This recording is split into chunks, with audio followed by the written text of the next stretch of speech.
don't know. Chris. A lot of them are just different applicants for different things. No, I just losing my throat voice a little bit. It doesn't hurt at all. Oh, fuck, I'm gonna die. It's just the after effects. I don't feel good. Can you have Andrew come back? I'm good. He'll be fast. I literally. We'll just talk more. He'll I think just I'm run it. just losing my voice. It was nice having you. I know. Are you ready? I think it's funny. You're a better man than me. I would have just said, yeah, tough it up, buddy. 'Cause I'd like to welcome everyone out to Thursday, March 5th, 2020, Planning Commission meeting. And we'll call it to order. And we'll start with the Pledge of Allegiance by Jaron Nichols.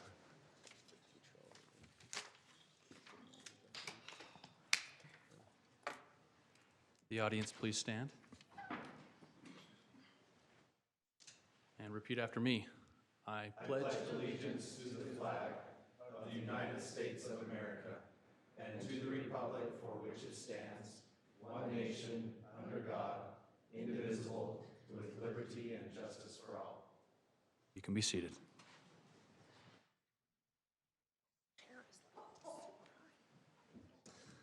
We do have a full quorum today, and we'll turn to the Planning Commission to see if there's any conflicts of interest with any items.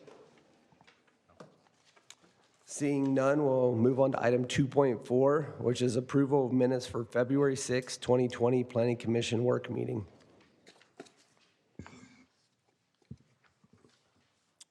I'll go ahead and make a motion to approve the minutes for February 6th. Motion by Andrew, I'll second. a second by Lauren. All in favor? Aye. Thank you. And then we'll move on to administrative items. I just want to make sure we do have some items on for public hearings in this meeting. I just want to go through the public hearing policy and procedure. The purpose of public hearings is to allow citizens to address items on the agenda. Citizens requesting to address the commission will be asked to complete a written comment form and present it to Wendy Thorpe, Deputy City Recorder. In general, you will be allowed, an individual will be allowed 2 minutes to address the commission. A spokesperson recognized as representing a group in attendance may be allowed up to 5 minutes.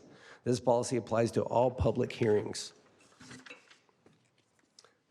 And then we'll move on to item 3.1, which is an amendment of the site plan and building elevations for Bellevue.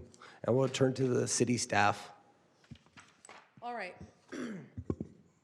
So this project is called Belvia. It was approved a few years ago now, and they're in the building process. Their third phase was some condos with retail on the main floor, and they just want to make a change to that, so I'll go through that with you. So again, the original approval was in 2015 for 501 units and 30,000 square feet of commercial. They're amending the site plan now for a portion of the project. The number of units and this commercial square footage is the same, so that isn't changing. Again, this is the original site plan. Townhomes are on this side, and then these were the condos with the retail, and then these are what are called courtyard units. And this was the original elevations. with this product, didn't we have parking underneath? They had parking underneath in the original, they had some, and they still have some in the new one. So this, I'll show you this one. This one is the amended site plan. So again, with the condo buildings up front, the courtyard units in the back. The retail, they've turned a little bit, so this entire street here, streetscape and the frontage here will be the commercial component. And I'll show you that closer up. So again, those are the two side by side. So this is the amended site plan. Again, the open space still meets the requirements. The parking is still the same as it was. There is still some under parking, and I'll show you that when we get to the renderings. It's a little bit easier to see. So again, this just shows you, and it's really hard to see, but you've got it in your packet, how they were able to drop the grade to reduce the height of several of the buildings. So these are some renderings here of what it will look like. Again, you can see the retail commercial street frontage here with the retail wrapping around the bottom of these buildings. These are the courtyard units.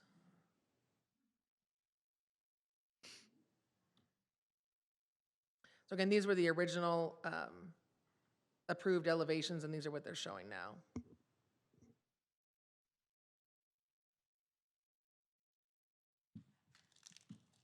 So that's what I have. You have the whole package in your packet.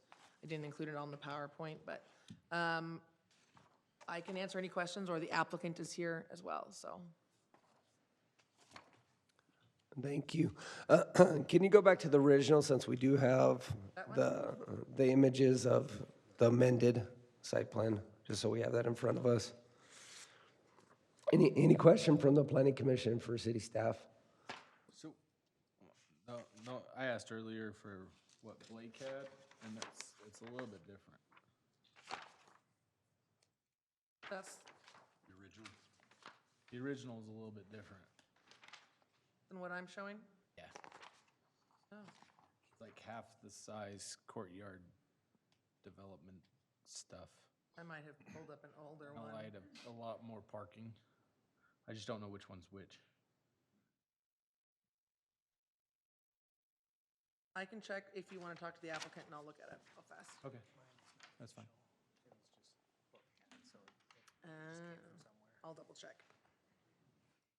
Anyway, I'm good other than that. I just was curious which one's the real one? And I do vaguely remember this as well. And maybe we'll have the applicant come up first to go through the changes, and then as a planning commission, we can ask more questions. It just took us a very long time to revise that plan I with know. like 15 different plans, and so I just want to know which Yeah. one was the right one.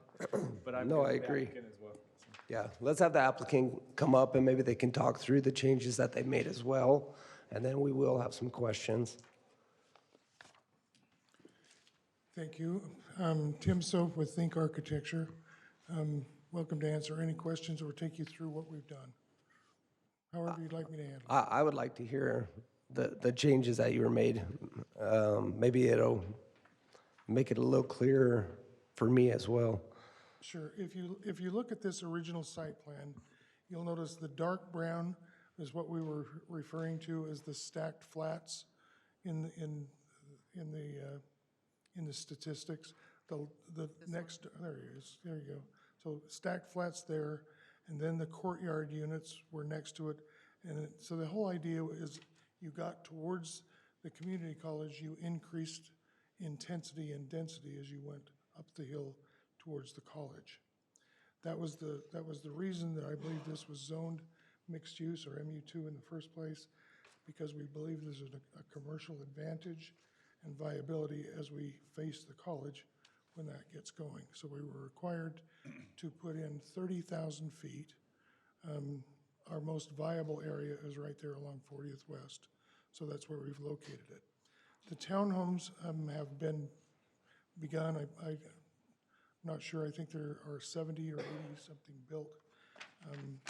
But this phase 3, we call it,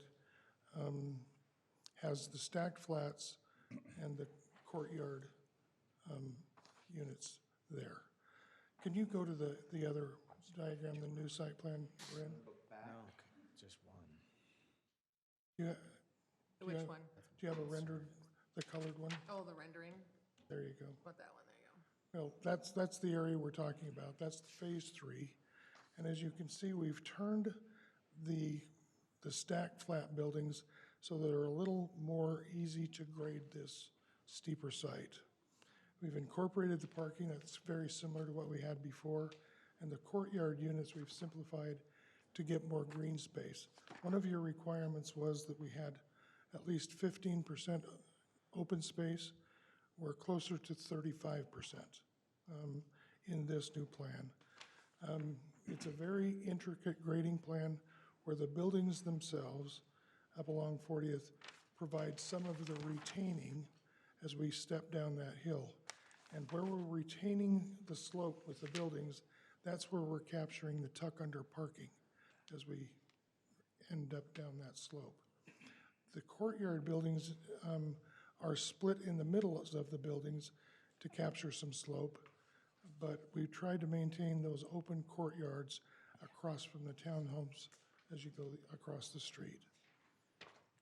You'll see the brown edge over by the clubhouse and pool those are garages along that south edge. And what we've really tried to do with this is stay true to our original approval. We didn't increase the unit, we were approved at 501. That's exactly what we end up with. We tried to improve the way this project works with that slope. In all cases, I don't know if you can see the diagram in the staff report. It shows our approved building facade in the back. That's the one that's ghosted in. And then our new buildings in front of it. They vary from about 2 feet lower to about 14 feet lower as we cross there. We used to have a very solid mass of buildings as we went across that direction going to the north. Now the buildings are broken up so that we can take some of that grade up in between and step down that hill a bit more. The parking requirement is your parking requirement. So if you look at the table over here, you have an intricate parking requirement in that you park per bedroom. And then you have a very healthy guest requirement. Part of our approval was 45 guest stalls. Your parking ordinance requires 90, and that's what we've shown. So in all respects, we tried to stay very true to our original approval, original unit count, original density. But I think overall we have a much better site plan than we did before in the same amount of units. So for me, the only thing, and I'll pass this down to the rest of the planning commission, this apparently is the original, the final approval that we approved. The courtyard units, I actually think what you've done to the, what I'll call phase 3, if you go back, Bryn, can you show me the one side by side? Yeah, and I'm gonna fix it for you with the new. Because the way I look at it, what you're calling, this is kind of phase 2 and 3, Yes, is what it you're is. modeling, right? Yes, it is. Yeah. Where the phase 3 label is and what you've done with the front part, I think looks awesome. Say that one more time. Where the front, the phase 3 is and the front part, I actually think that looks awesome. I remember laboriously working with you to transition smoothly in that phase 2. And I actually think the architecture you're proposing in the phase 2 revision looks almost like the phase 3. And I remember having garages and being a lot more neighborhood courtyard than apartment courtyard. One of the things that we tried to do is we blended phase 2 and phase 3 together, is we took, and it shows in the conditions, we took many of the stacked flats. That just go on. I found the new one, so I'm gonna just show that one to you instead. We took a lot of the stacked flats out and moved them into the courtyard because our buildings were getting so tall. That's one of the reasons that we decreased that profile as much as we did. So the exception that we got for height in the original approval, we're now from 2 to 14 feet lower as we go that way, because we spread some of those buildings along, some of the units on 40th West down into our courtyard units.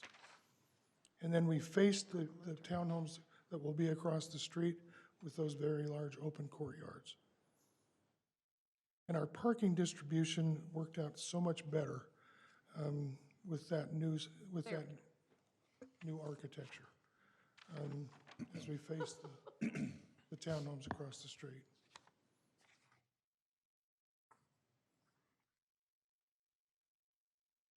I'm just saying, before it put a lot more of that parking lot inside those phase 2 homes. And that, I'll be honest, is what I liked about that phase 2 transition. I really like what you've done on the front, but I feel like we've kind of walked away from that transition. It feels like 2 distinct projects instead of a smooth transition across the 3 products over time. I think in terms of Especially when you look at your architecture's pictures, to be honest, they look I struggle seeing the difference between the courtyard product and the much higher density product.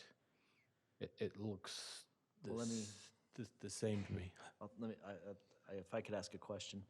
On the original plan, if we go back to the side-by-side, were the courtyard units, were those all accessed at grade? Yes. And now the current courtyards are not, they're not all accessed at grade, And they're elevated. And Jackson, since you weren't here, there also were garages. That's why the parking discussion was such a big deal, actually, is because of the concern that there wasn't, if you notice, there's not a lot of parking between those courtyard product. Bryn, if you could circle it for me.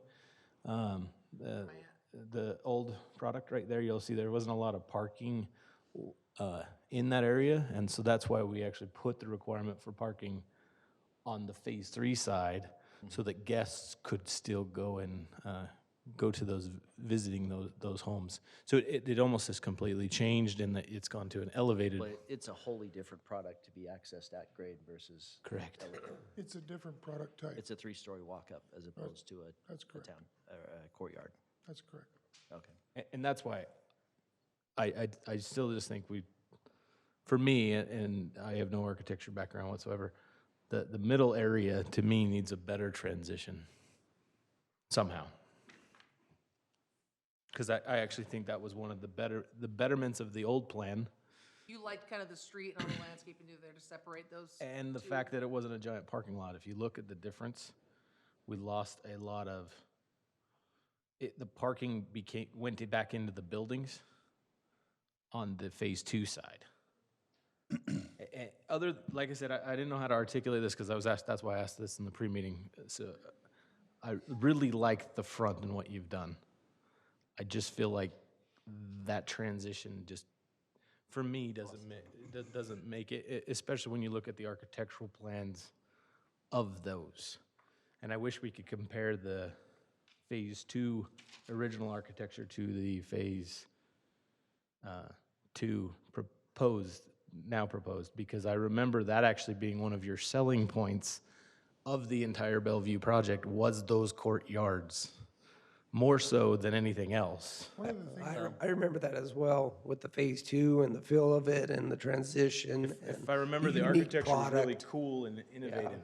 I remember that. Well, the older ones are courtyards, the new ones are a playground next to a 3-story walk-up. Correct. Correct.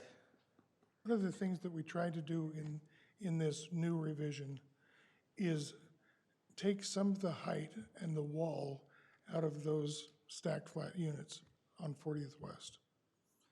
And we did that by transferring some of that intensity back down to the courtyard area. Or they would be that, I think we got approved up to 68 feet, or was it 69 feet, Bryn, in the original conditions? And I think, and if I remember correctly, Adam, I didn't have any problems with that. That's what we Yeah. approved originally. Yeah, that was one of our favorite things about the whole design of everything, because it's an individual courtyard for a smaller group of individuals to use. Yeah, there we go. A neighborhood feel courtyard. That takes that completely away. And I actually remember this being a cool feature of transferring the standard residential fourplex homes to much more higher courtyard, to the higher walls. And so I wish we could somehow incorporate this part around the Phase 2 area. I think as far as transition, if we went with this product as we had designed before, we would end up with that extremely tall on the top of that hill on 40th West. But if I remember correctly, and that was one of the things that I was thinking about, I think that's just facing Salt Lake Community College, and we were okay with that. Yeah, that's why I thought we. I don't think we had an issue, because it sort of makes the rest of it feel like their own little neighborhood, their own little area back there. Provides a separation. There's a separation from the community college to the courtyards to the homes down there. I actually remember that being one of those topics that the college students would kind of stay in the Phase 3 zone, and the rest of the normal typical family residential would remain in zones 1 and 2. Yeah, it was more of a smooth transition for different phases of life. Now, how you broke the buildings apart, I actually think if we could somehow pull them together and pull back some of that density, maybe not go as high. But personally, I like, especially when you look at the architecture, can you show the architecture between phase two, what they're proposing now and what they did propose in phase two? This one again? So that's That's what the courtyard, yeah. what it was, and now this is the new proposal. Show me a picture of that. That one. That one. So that's just what, for me, and again, I'm just like I said, we worked with you for a very long time, Tim, on this, and so I remember that feature I remember. being a very big selling point. And I feel like we're kind of abandoning that as a comprehensive plan, which I'm always okay with if it makes sense. And I'm just not seeing why it makes sense right now, for me. I think what we've tried to do with this is we took those courtyard units and moved some of the stacked flats into this area. We thought it was a better transition because it took some of the bulk and height out of that stacked flat area.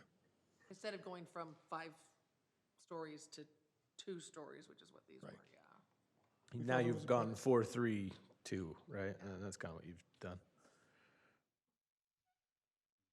So that's just my only heartburn is seeing that old image, and I remember being one of those. I really liked those courtyard products, and so that's That where it's, courtyard product's fantastic. And I think what we it was achieved- the beautiful, exactly, Yes. and that's where I'm struggling.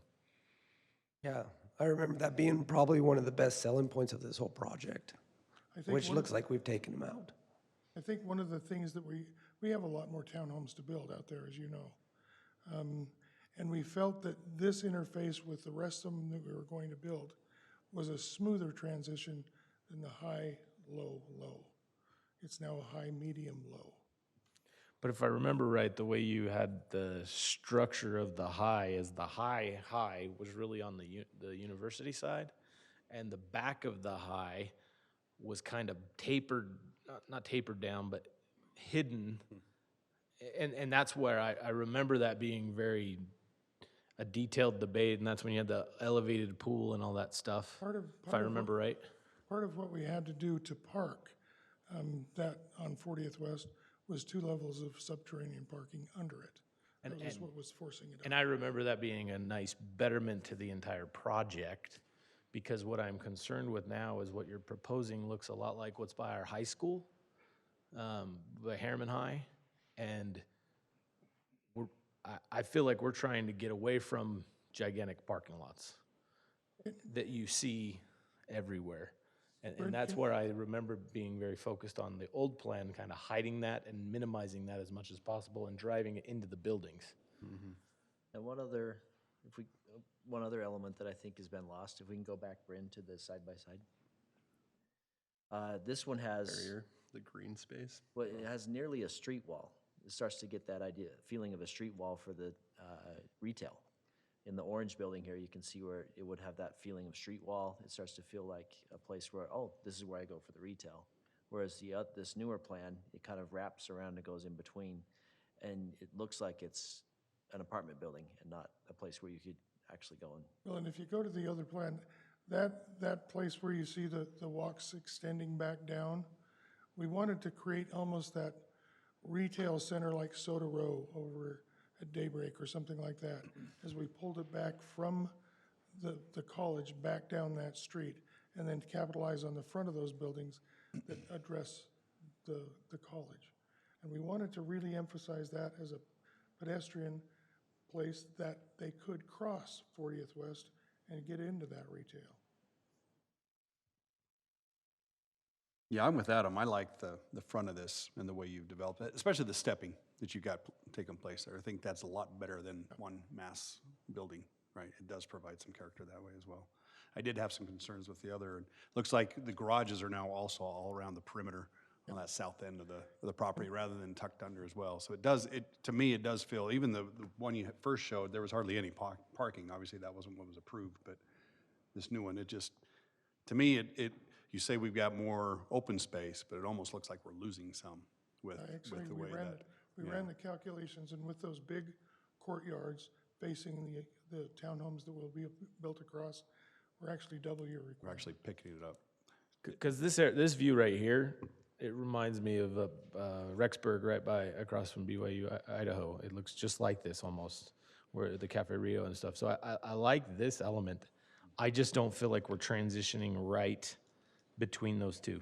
And Jackson probably has more recommendations on it, how to do it in his opinion than me. But it's missing that element of true community instead of a lot of apartments. And now it feels like just a lot more apartments. And it's the same number exactly. I know the numbers are there, but I feel like the architecture doesn't pull it back. I think it just feels like a lot more asphalt. Yeah, I mean, because before, I mean, that was one thing I was asking is most of the parking for the original Phase 3 was underneath it, correct? How many stalls were underneath it? Do you remember? There were 2 levels under that, in different spots where we could access it according to that hill. What we have now, And I remember that being kind of a selling factor so that the high school kid or college kids wouldn't be parking over in your development. It was kind of, it protected and controlled their own individual apartment parking, which I still think is a kind of a good thing for this development to have, rather than just a bunch more parking stalls in the back. now with the new stack flats that we still have tuck under parking. It's still under building parking, but it's not 2 levels of it. Are the courtyards, is it all for rent or is, okay, Yeah, it was always intended for that. okay.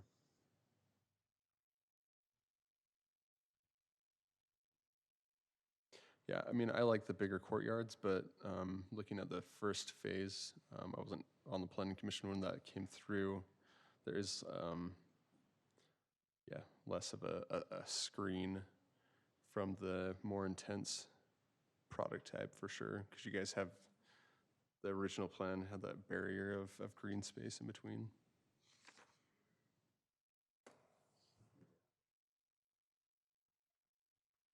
I don't know if that could be achieved between the islands and the new phase, but Well, and now you even made it more important because it's right across. What you're proposing now is those units that have back out on that same shared road are looking straight at a 3-level high-rise apartment complex.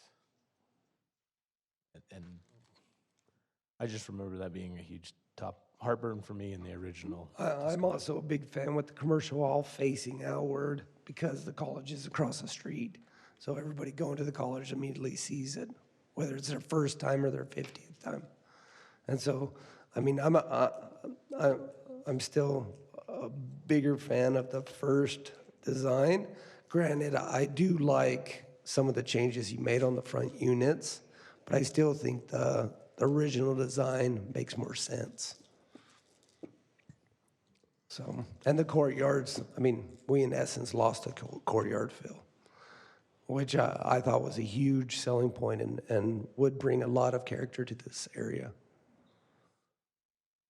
I think the way we view the transition, we've tucked the buildings down and made them retain the slope as you go down the slope. That's very important. It's a very intricate grading plan to accomplish that. It still incorporates the subterranean parking as tuck under parking. But when you get to that courtyard unit now, those are much more family-oriented buildings, where I don't think you'd see a lot of families in the stacked flats.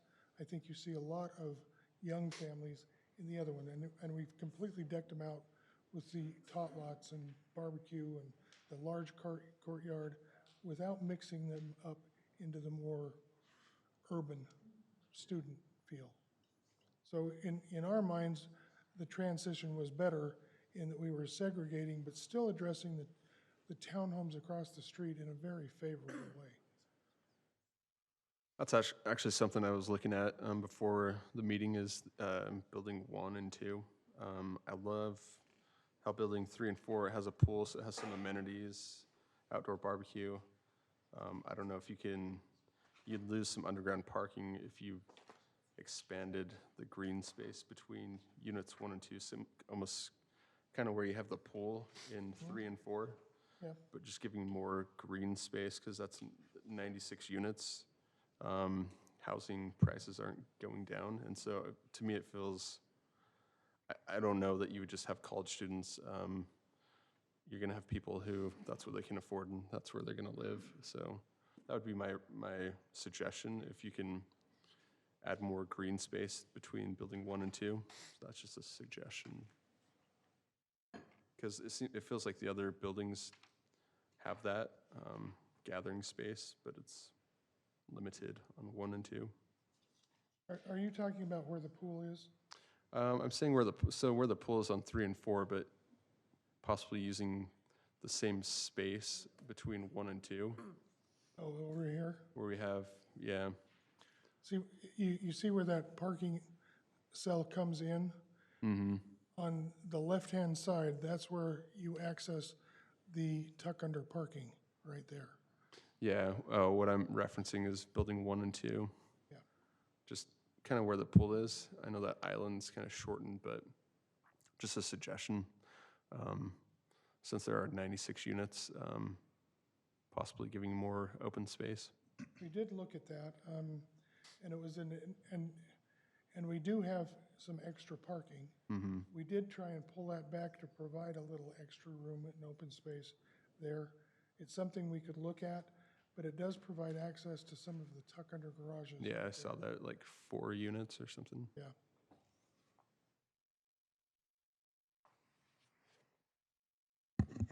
I don't see, for me, I just don't see the betterment from the original plan enough to offset and remove the courtyards.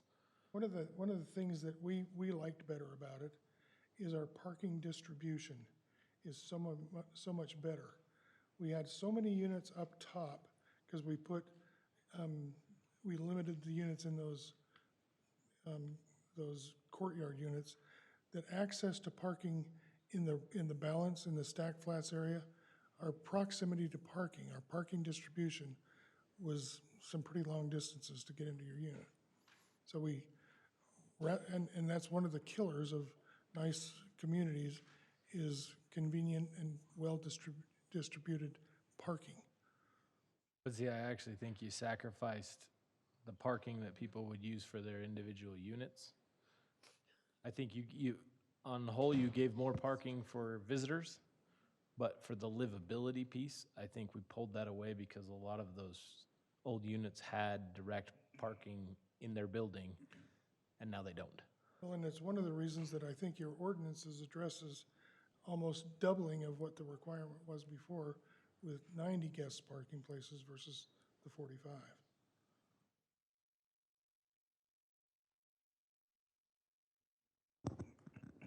Can I ask a few questions? Because I'm hearing a lot of different ideas. So in comparing these two plans, because this is the approved plan, the one I put in your packet was the preliminary approval for phase 1. And then when they came in for phase 3, that's when we worked through this piece of it. So that's why there was the 2 different plans.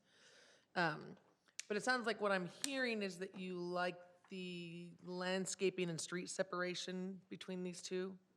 I'm looking for nodding heads. I also like As that well as the courtyard product. And the I architecture. also And the like product, that- but I'm talking about the street and the landscaping right now. It seems I like, like that the parking is hidden between the tall front and the trees that go into the courtyard, Phil. you like more of the I separation like how between it's these two. separated like Okay. this. I actually prefer this over the new design. So you would prefer, so again, so what they did is take some of the units from the front to move them back here to make these shorter, but that doesn't seem to be a concern to you. I also like all You the would rather retail see these facing the buildings be front. taller. I also like the retail facing the front. I like the I would separation between Salt Lake Community College. Yeah. Yeah. I would rather see them taller as Yeah. well. I'm not feeling an improvement between the two. That's where I'm having an issue. I feel like it's taking away probably their best product in this whole development and changing it. That's how it feels to me. So you'd rather see the units put back, make these another floor taller to put those courtyard units back here, separate them with more landscaping, somehow more of a visual and actual separation. I between the two personally types? prefer the original site plan, but that's me. Okay. I'm not a fan of all those garages around that south end either. Just seeing quite a ways And I away assume the from garages individuals as are well. the grading, the garages are what's making up the grade there, Yeah. yeah. Yeah, it's just, obviously before they were in phase two is where they were, right? And they're not there now, from what we're seeing. So the garages, you mentioned that the parking is a little more accommodated, better accommodated now, but I don't know if that's true with the garages being clear around on that south side. They're not at the units themselves. Those garages on the south side were basically how we were able to lower grade as we marched down that hill, because they're built as, Let me go back to the, where's the they're grade? built as exhibit? retaining walls, really. I mean, that's how they're making up all the grade on that side. I think I'm with Chris in that I like the original plan better. I do understand opening up the frontage for the access, the Soda Row concept you're proposing, but I don't think it's enough betterment to not have a better transition as it was originally proposed. Again, that's just So me. if they left the front buildings in this new configuration, but basically just made them all a story taller, we're able to put some landscaping back here and put the old courtyard units back here.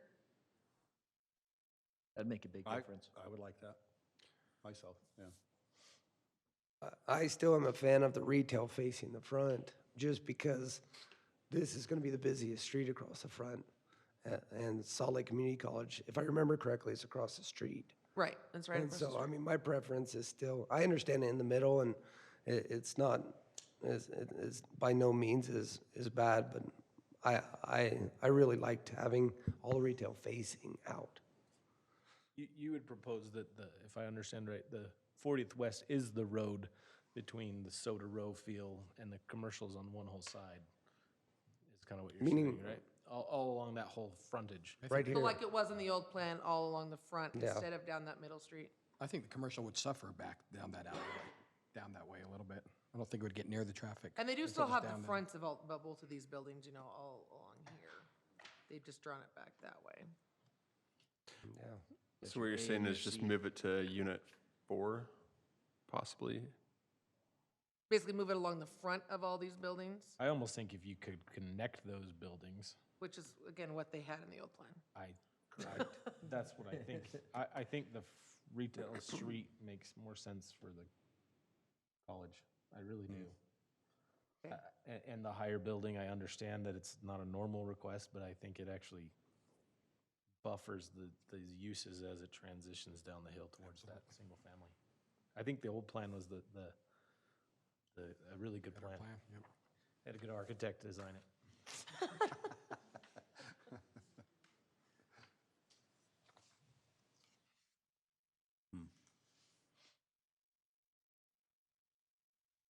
What else?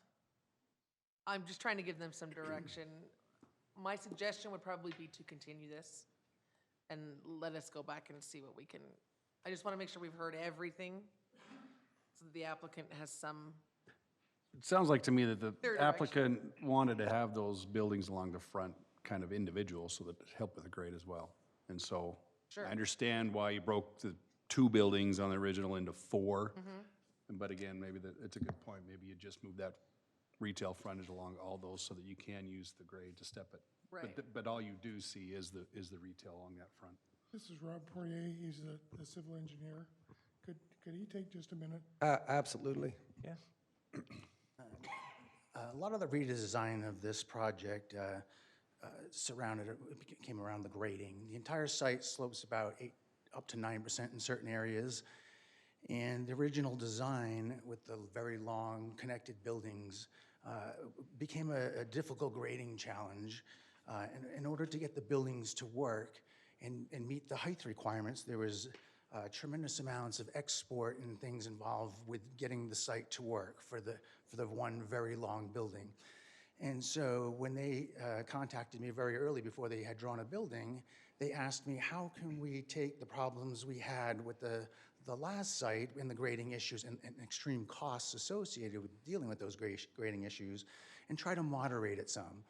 And so the idea of having these new style courtyard buildings, it allows for large transitions of grade between the individual structures, which was mandatory to make the site work. On the courtyard units, if you notice with the approved plan, they don't have driveways. And without a driveway, there is no way to transition from a street that's going downhill at 8 to 9% comfortably into these garages. And so that's where the idea came that we needed to generate some space, which we thought was a good thing, to give some space between the buildings and the right-of-ways. And the new plan, it provides, instead of having no driveway, it provides over 20 feet at the closest location, and the courtyards bump even further back from the roads. And a lot of that space is where we're gonna do the grading, is where the grading is gonna happen. And that's why the condensing from the style of units into down to 4 buildings, that's why it was done. It was because really of grading and trying to make, there's not a comfortable way to go into the garages of those courtyard units touching a street that's that steep. And this was a way to try to, make a product, that is walkable close. I mean, these courtyards also had 1-stall garages. So if a family had 2 cars, they would be parking a little bit further from their unit, say, than they would have to now. A family with multiple cars can all park probably within, 50 feet of the entrance to their building. So it does help distribute the parking closer to the entrances for families with multiple vehicles. Just the amount of export and dirt to be taken off this site with the new plan is tremendous. It was a great savings the owners were happy about. But I think it's something that's, I thought the city might appreciate too, just, having less haul trucks around the city moving dirt. This new plan allows a much more comfortable fit to the site. So I kind of thought that might be important to add. Thank you for your time there. Thank you. Thank you. I think that adds a lot. I neglected to mention that it was one of the first obstacles we had with that parking solution for the original courtyards. Just the slope of the ground at 8 and 9%, you can't put driveways accordingly along a street to get in normally. You'd have to grade it almost flat or moderately flat to do it. So I understand the challenges. I also know that we don't look at costs, so I know one proposal versus the other. For me, I guess to give you some guidance of what I would like to see is still some type of a semblance of the courtyards. I understand based off what your engineer just said, that maybe it does need to be a little bit different, but I still think that feel is what I am looking for. If Bryn wants to draw around the landscaping and the transition right around there, as well as those units, some semblance of that, I could understand maybe losing some of them to kind of bend a building around or whatever. But I still think that's the best product, and I kind of agree with Chris that the retail should be along the front. So I think separating it's not going to make it better for the community. Well, and That's the guidance I would give at this point. I would say, I'll let you find a solution, but maybe one piece that helps is on the courtyard units, maybe not every one of these has to have a garage. But if they had ground floor access for the residents, that would be kind of what I would look for. If we had the ground floor access, but maybe not all of them have a garage, then he might be able to work through some other possible solutions. But I think the configuration of that tight courtyard creates just such a nice atmosphere for that group of individuals. That I think Have a community within a community, right? Right. And just another question. So on the original site plan, I noticed that there's a park in the top corner on the right. Is that been taken out? No, Okay. that's- No, it's I just still want, there. I just wanted to ask. Okay, That's the detention area. It's still, yeah, okay. I think that's graded and functioning now, isn't it? Yeah. All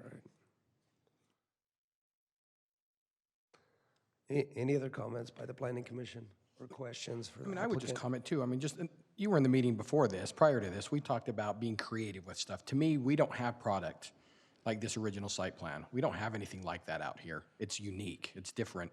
Where to me, this amended one, to me, I think it's everywhere in the city. You know, I think it's a pretty, I don't think there's anything unique about it that stands out to me. Where this first, I think that there's a lot of unique features in that first one that really, I think, appealed to me. So I don't know if there's a way to combine the two somehow, but there's a lot of unique features in that first proposal. If there's no more questions for the applicant, I'll let him have a seat. All right, thank you so much. Thank you. And I apologize, everyone, for my voice. I'll turn to the Planning Commission for just additional comments among ourselves and/or a motion at this point. I think we continue it until they have some time to develop some other plan to get it closer to the original site plan, in my opinion. Is that a motion? I make that a motion to continue without date. Adam makes a motion, I'll second. second by Jackson. We'll call for a vote. Brody? Yes. Andrea? Yes. Jackson? Yes. Andrew? Yes. Adam? Yes. Lauren? Yes. Thank you. We'll now move on to item 3.2, which is a request as a conditional use for a 7-Eleven gas station and convenience store. Now we'll turn to city staff. All right. We approved the subdivision for this a couple weeks ago, so this is the 7-Eleven on the corner here of Herriman Boulevard and 5600 West. So again, this is a conditional use, so the Planning Commission makes the decision on this. This is the layout, again, 56 and Herriman Boulevard. This is the store back here with the gas station canopy up front. We talked a little bit in the pre-meeting, let me get to the landscaping, about the waiver they are asking for in the landscaping. So typically, we require 20 feet of landscaping along a public street. As you can see, there's a large portion here of city-owned right-of-way, essentially, along the front here. So the applicant is asking for a waiver. I'm not going to read all of this. The ordinance allows you to give a waiver of landscaping requirements in extraordinary or exceptional situations. The applicant submitted a statement, you've got that in your packet, stating the reason, which I'll explain, is this city-owned property, which is between 40 and up to 60 feet wide. So the applicant has agreed they'll landscape this and maintain it in exchange basically for not having to provide the additional 20 feet of landscaping on their property. Engineering is okay with this. If we do widen this road or anything at all in the future, there's no fear here that we'll have less than 20 feet of landscaping at any point. And right now, none of this is landscaped, so it would be nice to have all that frontage landscaped there. So you will add a condition we talked about in our pre-meeting, just to make sure that we have that encroachment agreement. Is that the right word? Yes. The encroachment agreement, done as part of this. So again, landscaping, Question for you. yeah, I didn't put the building elevations in Where here. would the sign go? Yeah, I was thinking about that as well. If the city They owns have worried it? about that. They cannot put a sign on city property. That's what I'm trying to say is, Yeah. If we, So there would over be no sign here, right obviously, they could put it, one right behind the sidewalk. Over here won't be an issue. Up here, yeah, there's obviously signs on the canopy, but up here, yeah, they would have to put a sign clear back here. okay.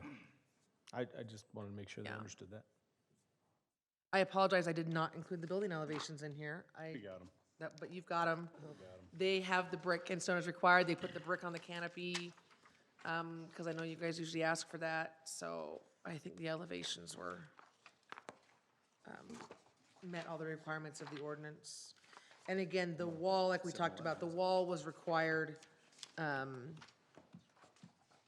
go back to the plat. The wall was required kind of around the perimeter of the entire lot as part of the subdivision. So there won't necessarily be a wall around this individual lot. Now, the only question I have, because granted, it was just in the last meeting, they talked about the roadway coming in off of that first lot, just to the west of the 7-Eleven. Over here? Yeah. Yeah. Is that still the plans to have the road actually be outside of this plot? The access is actually right across the middle. You'll see here's the access, and that's the property line. So the access actually comes kind of right across the middle of the, Splitting it. it splits the property line, They're gonna yeah. build both sides, correct? The whole thing? Yes. Okay. I just didn't know how that worked since it's actually not on their plot.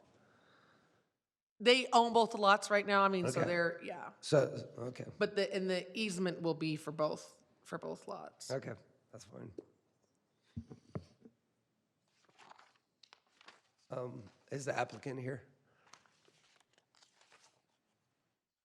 Mr. Chair, Commissioners, good evening. Thanks for your time. My name is Elliot Smith with Terraform Companies. We are 6770 South 900 East, Suite 102, Midvale, Utah 84047.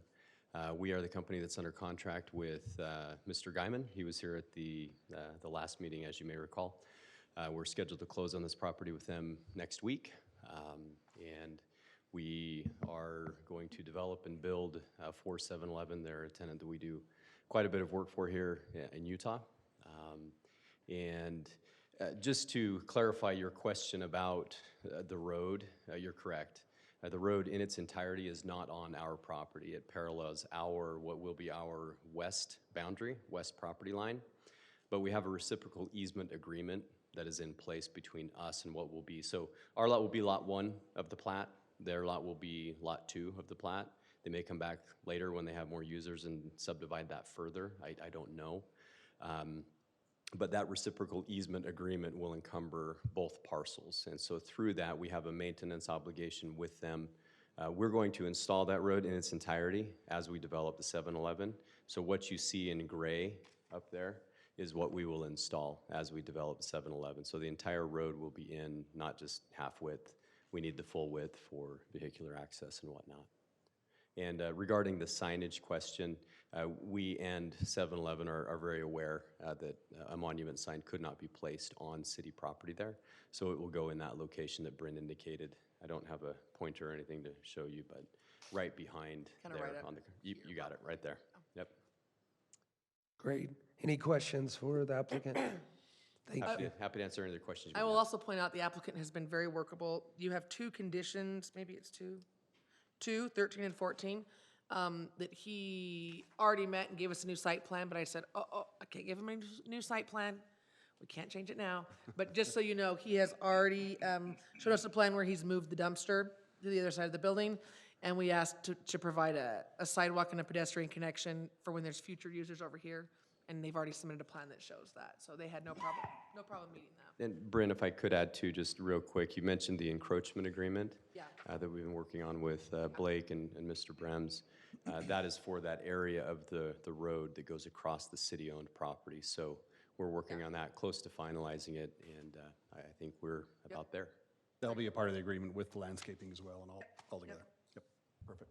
Yeah, and we will install and maintain that section of road on Herriman City property as well. So that and all of the landscaping along the frontage, that'll be landscaped in perpetuity, or maintained in perpetuity, sorry. All right, thank you so much. You're welcome. I think this one's pretty easy. The only question I had, which I know the city will take care on the landscaping image, just line of sight. I just wanted to make sure line of sight on the corner was fine. So just up on the corner, that's it. Yeah, I assume it will be, but we'll check it yeah. when they do their engineering. Any other remarks from the planning commission? Maybe just a quick comment. Do we need to make in the motion a statement about the road being completely done with this? I know we agree to do that, but. Yeah, I think you could add, I don't think we put anything in there, but. Curb and It- gutter on both sides. Yeah, in its entirety, as was mentioned. Or whatever engineering. Yeah, On Yeah. this road, yeah. right, On the access road, yeah. the access road.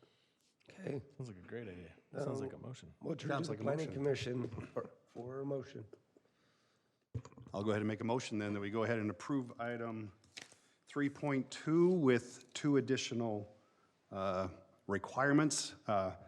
Requirement 15, this will be subject to an acceptable encroachment agreement being approved, as well as the installation of the west access road in its entirety.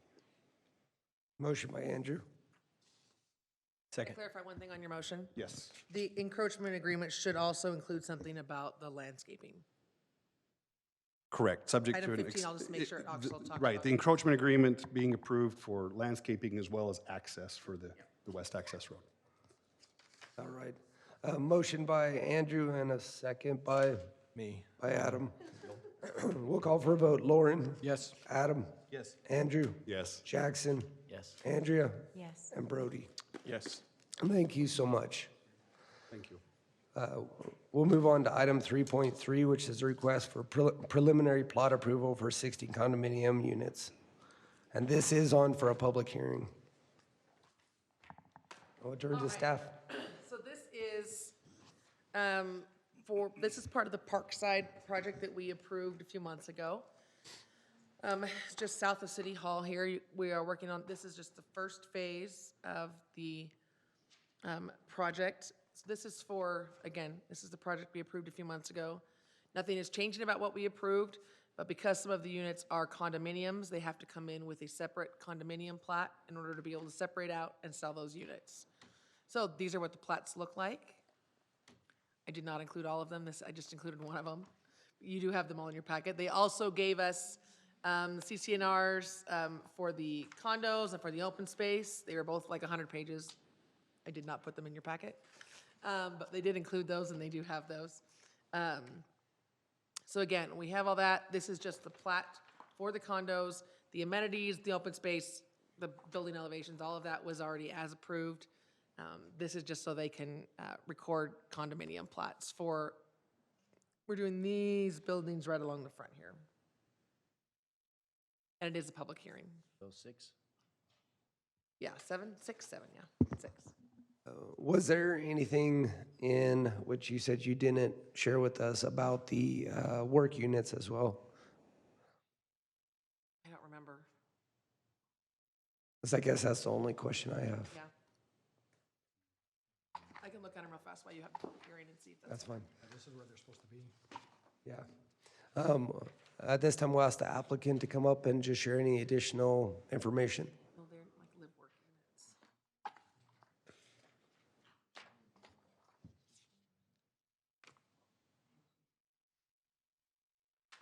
All right, good evening. I'm Brandon Watson with Edge Homes. Yeah, like Brent said, so we got the site plan approved a few months ago, and now we're ready to start recording some of our plats. I'm sure you've seen the construction underway right now with our first 2 phases, so it's been exciting to see that all come together, and obviously the final touch is going to be going vertical on all of this. So, but yes, we've had a lot of internal discussions with our sales agents and on how to sell these as live-work units, and it's actually been a lot of excitement on those, and so we've been able to address those hopefully in our CCNRs appropriately. So, Any questions for the applicant? I had one question. So before we had discussed in the CCNRs for parking, the garage parking, that it could only be used for parking and not storage. Do you know if that was added to the? it should have been, yeah. Okay. Yes. Okay. If there's no other questions, I'll let you take a seat. And I'll open the public hearing at this time.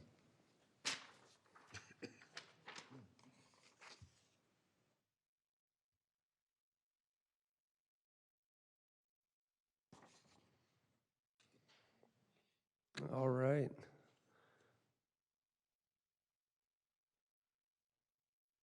And if you just would like to state your name when you come up, please. Yes, my name's Tom Ney. I live on Lockton Court. I purchased a townhome last year. My understanding was this property was going to be developed with townhomes. That was the way it was sold to us. So if before this proposal, you said a month ago, 2 months ago, you approved this plot, the way this was developed. Was there anything before that? Just vacant land? Right now, just share all your comments, and then we'll talk about it afterwards. Okay. Well, as I'm looking at this, I'm seeing that the core of this city is this city hall. And I'm wondering why you would surround yourself, the city hall, the hallmark of the city, with all these condominiums. I think you could find a better way to develop the property. Thank you so much.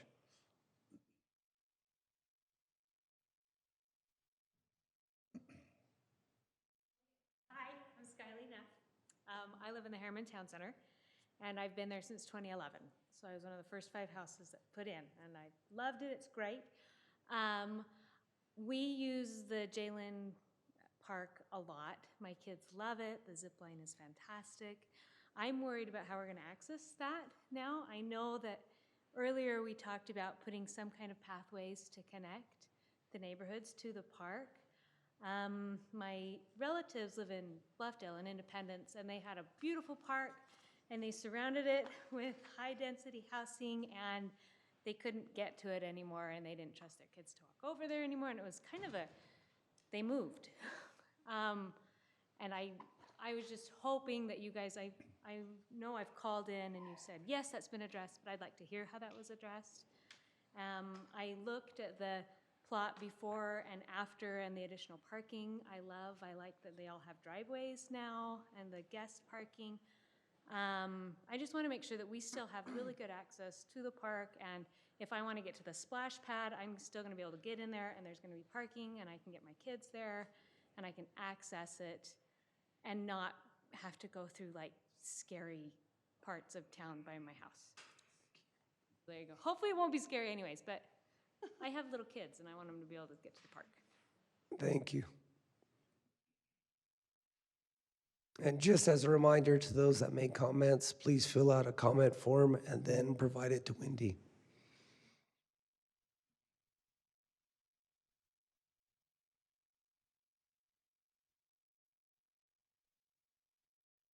Daryl Larson. I guess I was here for all the prior ones that they were discussing and looking at these and going along with the design, and I think, a lot of good work went into that.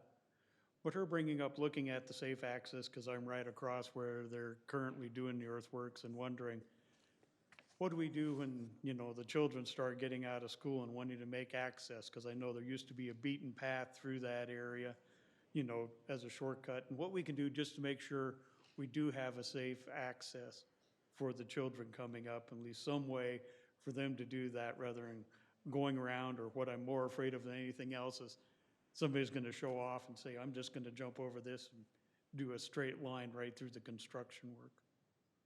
Thank you.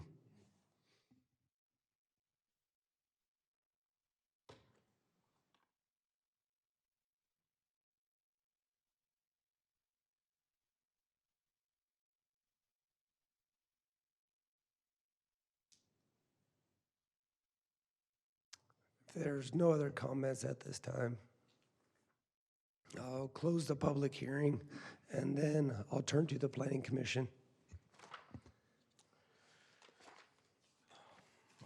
I think we addressed the safe walking routes and stuff.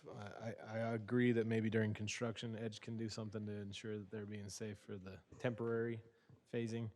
But I mean, this is a condominium plat, so technically this is just, we've already approved everything inside this.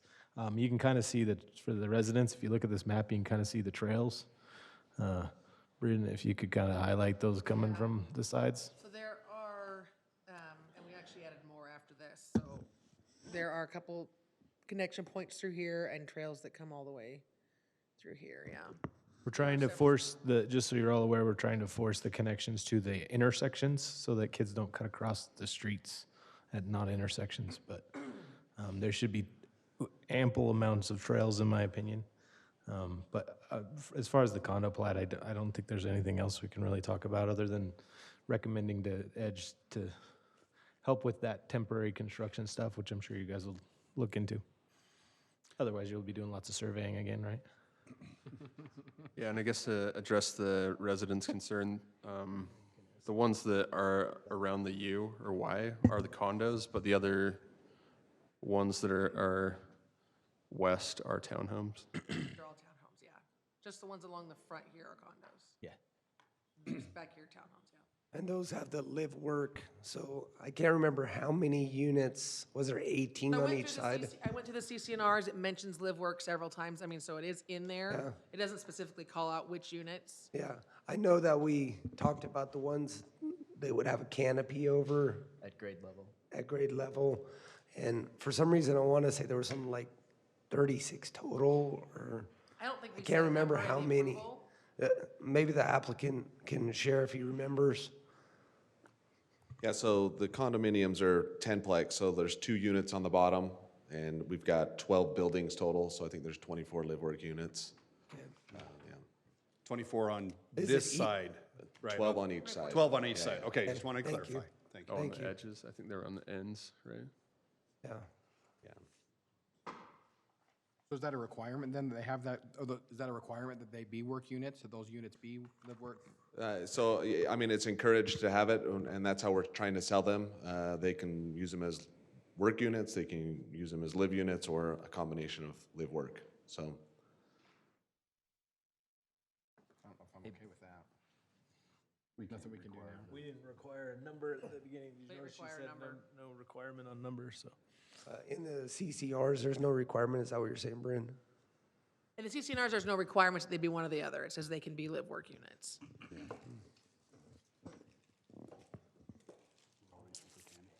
Okay. Are there any other questions for the applicant? Bryn, can you just slowly highlight the ones I we're think you talking can have about a for seat for a condos? minute, probably. Condos? Yeah, just for the residents so they understand. Those ones there.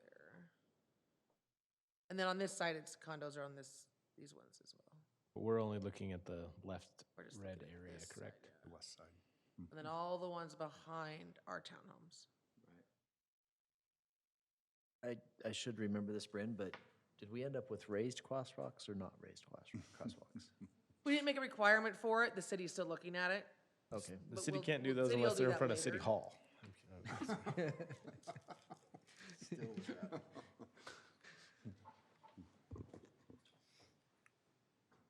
Any additional comments? Because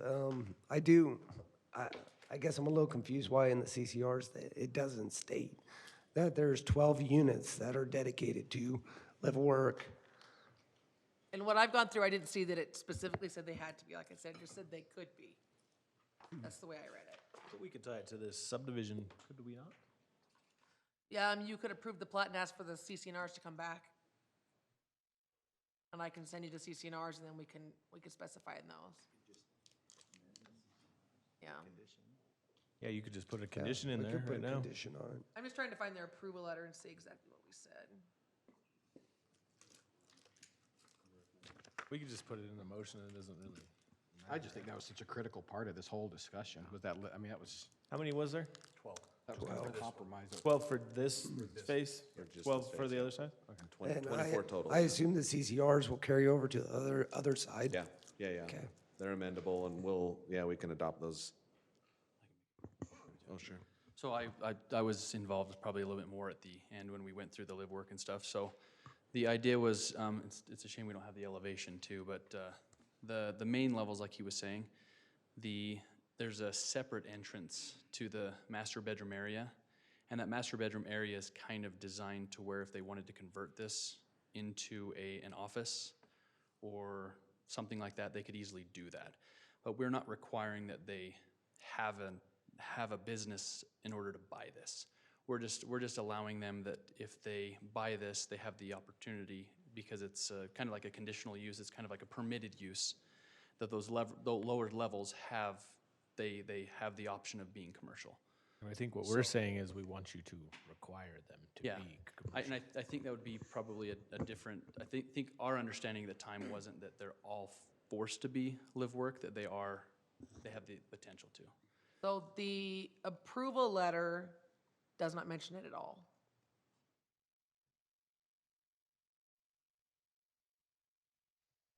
So where did we drop it? Because I want it required. I mean, that was the central part of this discussion.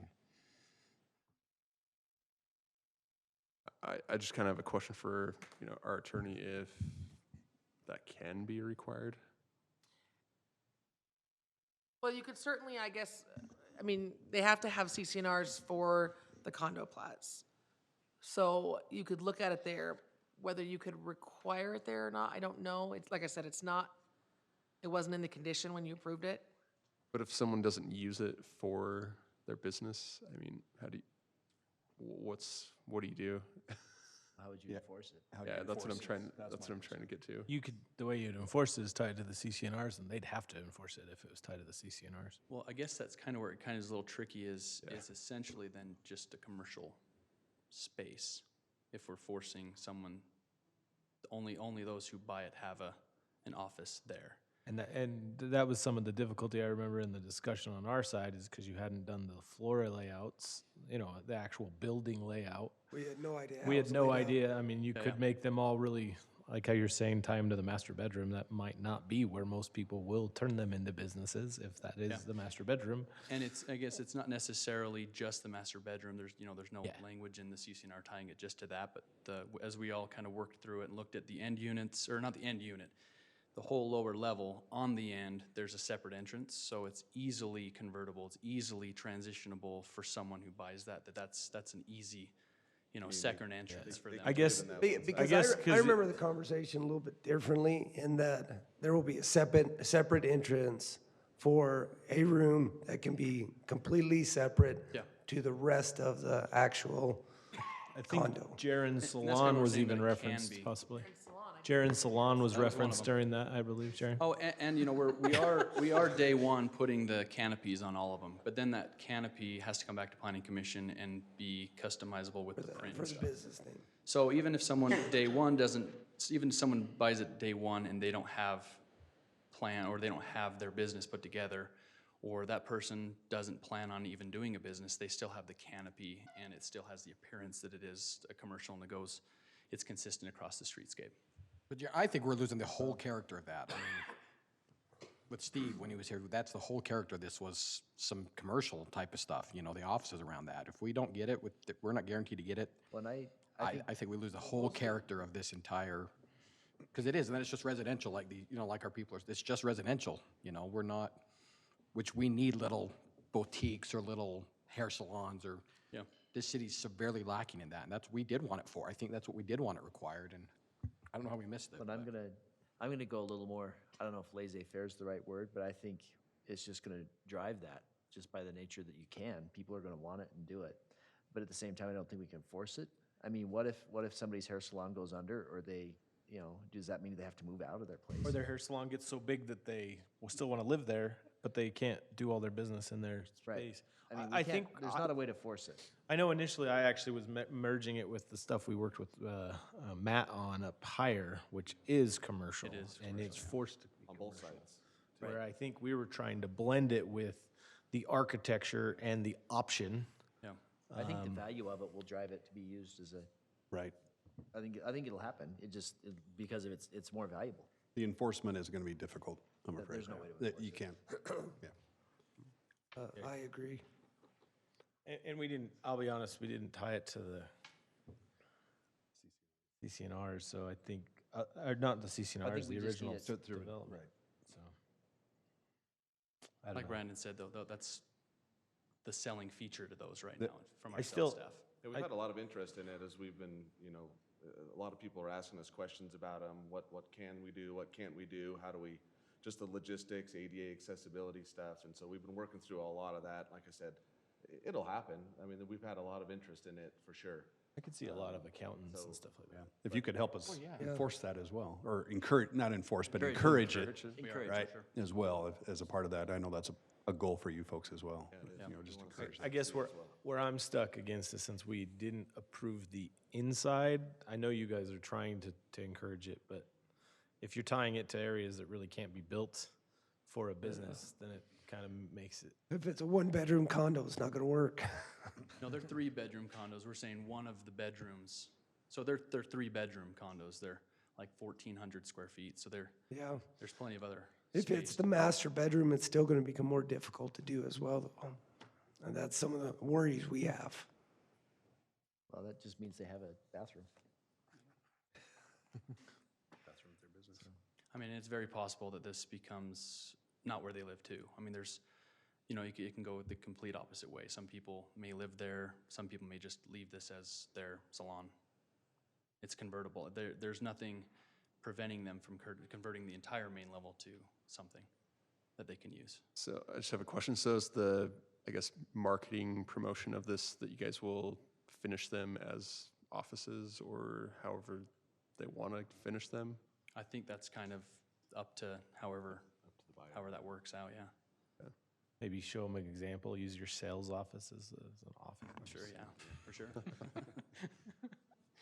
I don't think we can really, I was wanting to tie it, but I don't know how we could tie it, so I'm good.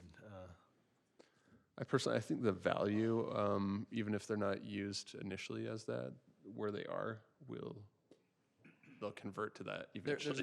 There's another aspect to that too. The value, meaning the price is going to be a little bit more. So if you buy it with that price, why would, it's going to drive people that want to use it as a live work because they're paying more for it. I think so too.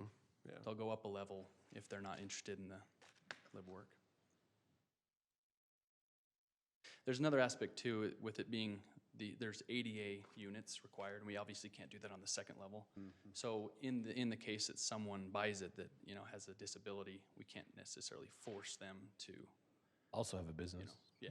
So there's just a couple things, but obviously we're doing what we can to get the value out of them. Thank you. Thanks. So I went back through the minutes and read through the minutes from when you approved it, and there was nothing in the motion about it. I just double checked it. We did have a lot of conversation about it, but I think we all assumed that they would just naturally become that. yeah. Based on drawings, based on, yeah. But I don't Which think. they are, we just haven't been They- able to I tie remember it the to anything. conversation always being that it would be an option. Yeah, I don't remember it being a requirement. have to, Yeah. a requirement. I'll be honest, I would rather have the other businesses be full first and eventually fill them up. I think these are gonna fill up quick just because they're small. Yeah, and I think they will. For options. I think they will, but I don't think we have anything to require them. Well, and because, they have potential for commercial, that's going to drive the price. So I feel like it does push people. If they want to have the option, they will pay more. If they don't, they're going to go to But they might have another- a point, if somebody with a salon gets in there and then keeps advancing and takes up the whole unit, and then they move out, their house moves out, but their business can stay. Yeah. Sorry, I didn't mean to cut you off, Brody. Yeah. Cool. All right. Any other remarks from the planning commission? Maybe just as a quick note, Mike, I saw you walk to the back of the room. Is the access, is Mike awake? He's waiting, he's on his Michael. phone. Michael, Oh, sorry. Quick question. Was the access addressed for our resident that had the concern about access to the park? Oh, yes, we've already, I think, emailed her. I just emailed a site plan over showing how all the walkways work through there. okay, thank you. Then we'll turn to the planning commission for a motion at this point. I move to approve item 3.3 with staff's 3 recommendations. Second that. Motion by Adam, a second by Brody. We'll call for a vote. Brody? Yes. Andrea? Yes. Jackson? Yes. Andrew? Yes. Adam? Yes. Lauren? Yes. Thank you. Well, now move on to item 3.4, which is also on for a public hearing, and turn to city staff. All right. Item 3.4, this is a plat amendment in Fort Herriman Cove Phase 3. It affects these 5 lots. So there is a parcel set aside here for a city trail between lots, this one and this one, 310 and 311. They built on this one. They wanted to be able to build on this one and not have the trail in between, so they've been working with our engineering staff and are proposing to move it, this is the existing plat, to move it up here between these, onto this lot, and then remove it from this location.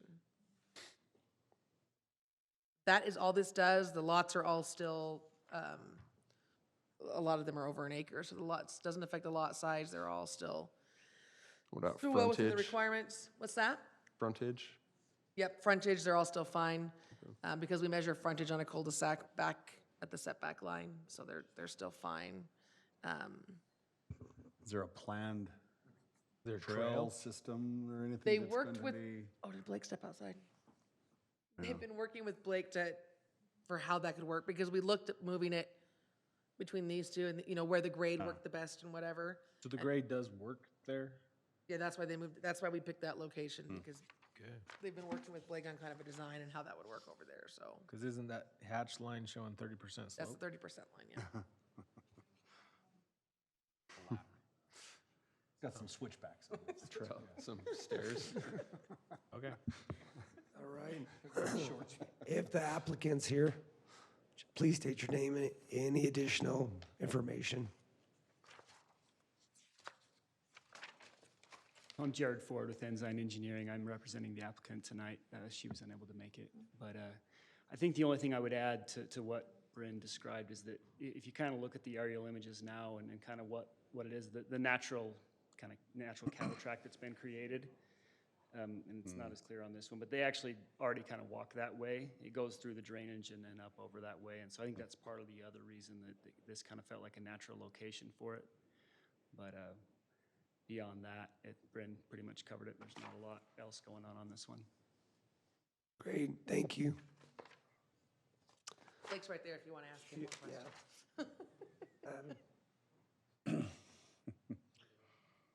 Just to talk Sorry, I wasn't about, listening. I was talking in the back. So. No, you're fine. Wow. just to talk about the grade. Yeah, the question is, Grade on the who? 30% grade. So, grade yeah, of the drainage- trail itself. So the trail, the way they laid it out, this has been a while since I looked at it, but this doesn't really take away any access. This still keeps the connection to the open space on the back hill. It just makes it the lots more usable. So there's. But does it make our trail still as usable? I mean, It actually, I think, is a better slope. oh, really? Before, it was going straight up the hill, and now it's a lot better slope to get back to the open space trail network. So it will tie into something once it gets past here. It's actually steeper- Eventually, It's actually yeah. steeper at this side than going back that way, now that I think about it, yeah. Cool. Yeah. Great. All right. Thank you. We will open the public hearing at this time.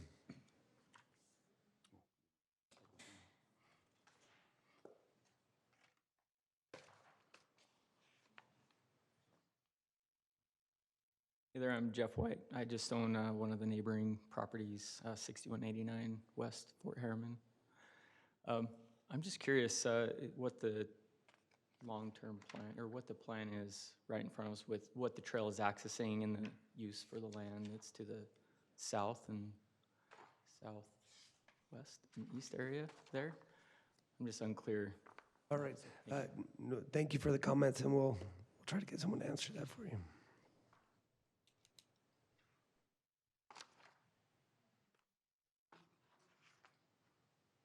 My name is Eric Platt. I live in the cul-de-sac here, and I've accessed the original trail, which was really steep and not really fun, especially if you're coming down the other, after your hike, you're basically having to slide down it. The problem I have with the new location, the grade is a little bit better in the very, very beginning, but it's still quite, vertical up. So on your way to connect to the main trail, the new trail that was been built up on that line, what's the long-term plan? Is there plans out there already? Because if you're just following those two property lines and you're going straight up, that's still really vertical. You can't ride a mountain bike on that. Most people in the area can't hike it because it's too steep. And then the other problem is at night, a lot of people just bypass any of those trails and they just come down the hill and basically in my backyard and shine flashlights and whatnot. So how do you divert that from happening if that trail is still too steep for most people using it or accessing it? That's my comments. Thank you. Can you go back to the map for a second? Because I just want to know which lot is yours. Which lot is yours? Is it this one? That's me, actually. Oh, that's you, okay. Oh, you're over here, okay. I just want to see where, okay. Okay. If there's no more comments, okay. Hi, I'm Susie Babcock. I live on the opposite side of Eric Yep. in the cul-de-sac. My concern is they're building a house that is going to be on the other side of the new The trail. one right here, yeah. And my concern is, has this guy been notified? Because it's going to be right next to his property. You got a Not notice of living this. there, so I don't know if he's gotten a letter or if he knows that this trail is going to go right next to his property. And we all knew when we bought our lots where the trails were. But does he? You good point. Thank you.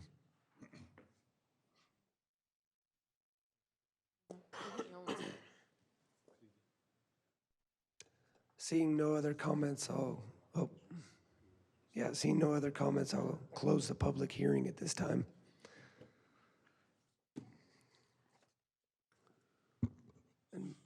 So I have a question for staff. If this is a plat amendment, the entire thing has to be signed by every owner in that plat, correct? Since it's affecting the entire plat? They show all the lots. It has to be signed by the owners of the lots that are of the lots that are being amended. So 307, lots, not- 308, But- 307, 308. But in this case, it's a public entity. I mean, it's a public trail. It's no, I could understand what you're saying if it was a lot line adjustment. But where we're moving a public trail in the same subdivision, I personally think it would be the whole subdivision should have to sign it. Okay? And I'm leaning on having that be a requirement. Because I agree that sadly, no. We closed the public comments. But feel free to talk with staff. They may be able to help you out. I'm just saying, I kind of agree with the fact, as a person that moved into a neighborhood that didn't have a trail on the plat when I bought mine, but suddenly it appeared, and having that impacted 20 years ago, I remember this kind of thing, and I actually think us moving a trail, a public interest on a full plat, should probably warrant everybody in that neighborhood having to approve it. Okay? The- I'm just looking at what The they've. legal owners of that, because that is to me, it's different than, it'd be different than if we were moving the lot 311 and 310 2 feet one way or the other. I mean, that's just impacting those two, but this is a trail head. Let me clarify what you're asking for. So this is the full Phase 3 plat. Correct. This is their proposed plat. Are you proposing that the people shown on this, or do you want them to include all the lots on the plat? I actually think it would have to be the original personally, because that's. But that's phase 3 of the original, so how far back? You go back to phase 1 and 2 as well? No, I think just phase Just 3. phase three? Because phase 3 is when everyone bought their interest to this plat, they would go and look, whether they did or not, they should go look at this. And that's what they were agreeing, independent of what the sales agent or anything, this is what they agreed to buy. Yes. And so that's where I actually believe that requirement should, I'm leaning on having that be a requirement for this, because I totally could agree if it was in the middle of me owning 307 and 308 when we sent Or if out the nothing had been summons. built yet. Yeah. So There are houses up there now. yeah, if the developer master development agreement, if Doug still owned this, then I would have no problem. But I know this subdivision pretty well, and I remember that being a big discussion, that was the best place for the trail at that time. And so I guess I'm kind of leaning on, I mean, this was signed in 2008. Yeah, this is an older plat. So I think because we're moving a major public interest, it'd be no different than if we're moving a major public road. So I lean on that everybody in this phase, not the whole thing, just the plat, should have to sign it. I'd agree too, because if we had the same owner for 308 and 307, I think we have more flexibility, right? They're making the decision, but from what we heard, 307 is owned by a different person than 308. Yeah, 307 you met, because he actually just came in and amended the plat for that lot, if you remember, to reduce that storm drain easement. Yeah. They're just starting construction there, yeah. And that's what I'm kind of saying to all these other residents, the one that owns 306 and 305 is maybe they have made a different decision depending on where that trail is. And I think it's their right I'm fine with it. to do that. The I other don't know how the part- city attorney feels, but that's kind of what I think. But I always like to be trumped. This is what he feels. It's a public access. And I'm just over there noodling, trying to figure out how to deal with it. I think we have to go through a vacation type process, I wondered that. which then everybody would be put on notice. And this is the first time I've seen it, so I got to think about it. But I can't read. Well, it's dedicated. It's owned by the city, so How could we do it, right? yeah, the city owns it. They got to get rid of it somehow. These got to be surplused or vacated. And then they would have to go choose to put another trail somewhere else, correct? And then whoever signs the buy plat the puts it in a land. new place. I was wondering the same thing, but I thought at least maybe in the same subdivision plat it would make sense. But I didn't think about the vacation process. And the other part of it, I'm thinking, is they have to have this trail because it was probably part of the requirements for this whole project. Oh, for the density? That's how they got their density. Oh, at the time, there was no density. No. It was a condition of approval, I will say. I used to work for I'm city sure it was a staff at condition this of time, so I remember having that requirement, so. And then the other part is, I mean, there were valid points on, is this actually going to be a better path? Is it the slope too high? I guess there's some questions on even if moving it is the best interest. So, So from my point of view, we got to deal with the ownership of the city. Wherever you put it, if it's too steep or too flat, I don't care. Not my issue. That's an engineering issue. But so my recommendation would be is let's continue this and figure out how to deal with that trail. all right. No, we did close the public hearing on this. Since we're continuing, I think we should open it back up. Yeah. It's not gonna matter, because if we have to do a vacation, it's a separate Okay. public hearing, so All right. you're probably fine. Then I won't worry about it. Except for these people won't hear the notice, so I actually think we should open the public hearing back up. Can you do that? Can they do that, John? Can they Can open the can we public open the hearing public again hearing again? after they Because closed it? My concern is if we just continue it, these nice people, unless they're watching the They every probably notice, watch they us will not- every other they will not, Thursday night. unless they're watching us Facebook Live, they will not hear about this again when we They'll actually. probably hear about the vacation process. And they'll get a notice. They have to receive the same notification that they received For a for vacation, this. they will get a notice. Yeah, so these, you mentioned that in here, right? You've got notices went out to Maybe just 20 deny property it owners. then. It's got to go to at least the same. I'm just gonna say, if we're gonna go that route, we should just deny it. Yeah. And then it just comes back. Yeah, rather than continue it to let me figure out what to do with it, just deny it, and they'll come back again, I guess. If the commission's recommendation, assuming you make a motion to table, if your recommendation is that we expand the number of property owners affected by the amendment, for example, all of Phase 3, clearly we'd have to renotice anyway, because we didn't properly notice I'm sort of all leaning those neighbors. with Adam on this, that in this case, we have to deny it because for one, we have to vacate this property before we can even look at doing this. So the current outstates what it currently is. I actually think it might make more sense. And then they have to go back through the process of vacating the other property before we can even look at this. Am I wrong in that But thought we want it process? vacated before they can get us an easement somewhere else. We don't want, we want to maintain this until So we're I guess, guaranteed we can. I guess, John, what is the best process for us doing this? John's not gonna tell you that right now, that's why he said continue it. Well, all I'm saying is if we're gonna continue it, I think we should renotice it before it goes on the Yes, agenda. and That's we all will. I'm saying. We will. And I can add that into the motion for the continuing. I don't really care how we do it, but I want to make sure these people are notified again before it comes again, and maybe they decide to move it between 309 and 308. Who knows? I don't know. Or maybe we don't do anything with the vacation process, because it might not happen. so. Yeah. But I'm with Andrew, we need to make sure that access remains. So you would know, you either want to go denied, is what you two would lean on? Well, how do we Well, ensure no. that access is still provided? We talked about needing to vacate this that's already there.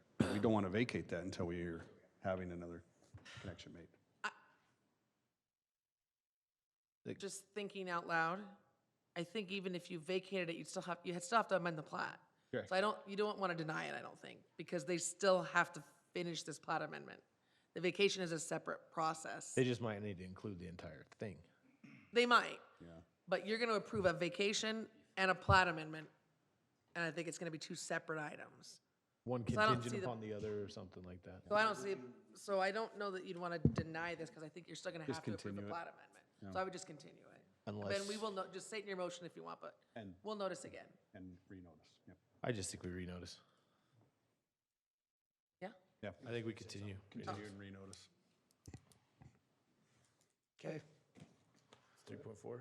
I move to continue item 3.4 without date, with the requirement that we will renotice all in phase 3. I will second that. Vote by Adam, second by Andrew, and then Lauren, Yes. Adam, Yes. Andrew, Yes. Jackson, Yes. Andrea, Yes. and Brody. Yes. We'll move on to item 3.5, and this item is on for a public hearing as well, and we'll turn to city staff. Can you switch? You want me to take over?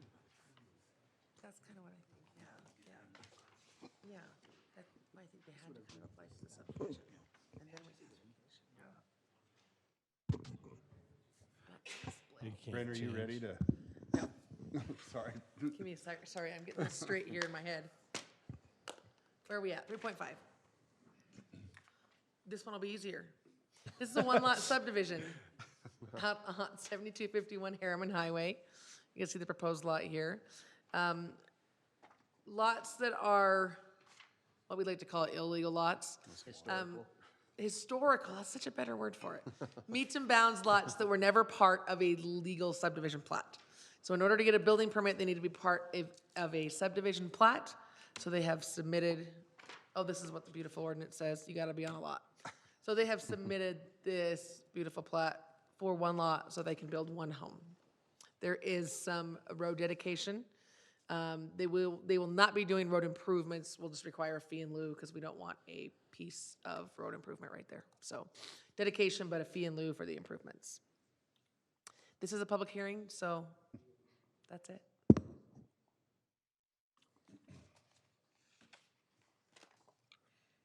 All right. I'll turn to the applicant if there's any additional comments. I thought for a second the applicant was going to be the city. Nothing more to add? Go for it. Is there anything more to add? Good evening, Lynn Lewis, engineer. I'm here with the owner, Brandon Fry. Couple reasons this is a slam dunk in my mind. First one is the property is in the middle of 3 fenced subdivisions with houses on all sides. The fourth side is Herriman Highway. The second reason, slam dunk in my mind, is there was a historical building here, and it has all of the existing utilities that serviced that existing building. That building has been removed, and the utilities are still there. So we're not going to be doing any subdivision work or anything. We're just really trying to build a home on a lot. Any thoughts, Brandon? This is a kind of a pain in my butt. I've been, I bought the property ready to build supposedly. I applied for, we turned our stuff in January 2nd, and this is where we're at this point. I just need to get a speedy process to get it going because I'm under a financial constraint of the building at this time. Absolutely. Makes sense. All right. We'll open the public hearing at this time. We'll close the public hearing at this time and turn to the planning commission. I move to approve item 3.5. Second. All right, a motion by Adam, a second by Lauren. We'll call for a vote. Lauren? Yes. Adam? Yes. Andrew? Yes. Jackson? Yes. Andrea? Yes. Brody? Yes. Thank you so much. I hope we weren't a pain in your butt anymore. Welcome, yes. Welcome. But he does get to be immortalized as the Brandon Fry subdivision. That's right. We'll then move on to item 3.6, that's the last item on the agenda, which is a preliminary plot approval for 30 lot subdivision. And the public hearing is, there will be a public hearing as well on this. City staff? I'm My here, voice is almost gone. I know. I was gonna say, do you want to have Andy take Can over? we switch? I don't know if we could switch I don't know mid-meeting. if you could switch in the middle Keep of the going, meeting, but. keep going. We'll let Andrew talk. I'll until talk a little more, Totally keep done going. by the time. for you. Okay, this is a preliminary plat for 30 lot subdivision. We had the public hearing, the last meeting, we opened it, the public hearing. The applicant was unfortunately able to make it, but he's here now. So you guys had some questions. They did submit a couple changes. They kind of tweaked their density calculation. They did change their plans to add the trail along Herriman Highway. Josh was able to show you in the work meeting, the future kind of cross-section for that road and how that would affect, because that was one of the things you'd asked for at the last meeting.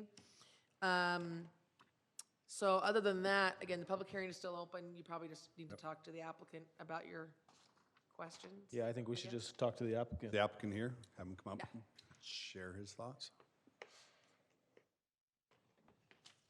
Commission, thank you for having me this evening. I apologize for missing the last meeting. But yeah, my name's Clark College. I'm representing Miller Bates, the landowner for this application for the development of these 30 lots. I was able to listen to the recorded conversations and your questions and comments from the meeting that I missed. And after listening to those, we tried to address the majority of the comments that we heard with Bryn to try and get to the point where we thought that we were addressing all your concerns. I'm sure you'll still have a couple other questions that I can answer at this time. Okay, thank you. Any questions for the applicant? I just have a question. So I know the residents that live right next to Lot 1 showed interest in possibly purchasing it. I don't know if you're able to contact them. Yeah, I've been in contact with the owner of that property, and we're in the process, as soon as we have some kind of preliminary approval, to sign a purchase option with them, as soon as we know kind of what our subdivision is going to look like for an option to purchase Lot 1. Okay. Thank you. Did you happen to talk to them about possibly adding them into your project? We did not talk to them about adding them to our project. My concern when I heard that was if they become part of our project, I didn't know if that would eliminate their ability to have any kind of access onto Herriman Highway, because none of the lots in our subdivision are able to access Herriman Highway.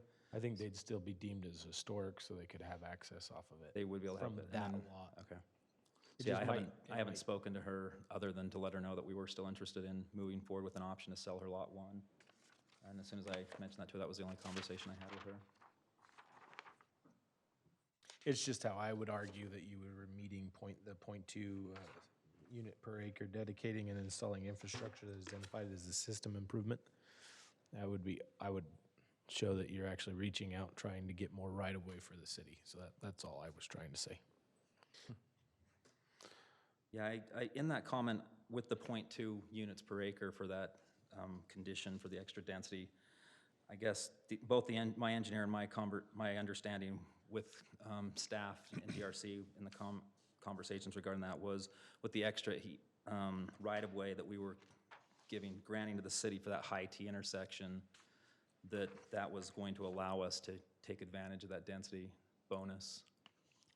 Oh, I asked this last time. What is a high T intersection? I've never heard of that. Yeah, so a high T intersection, there's only a couple of them that I'm aware of, but what they are is they allow a turning lane, typically separated by a concrete curbing or something, followed by a pass-through lane of traffic. So anyone coming west down Herriman Highway would be able to turn into a turning lane to turn into High Country Estates.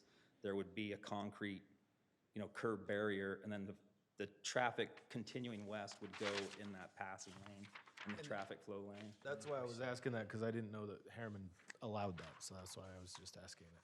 We do?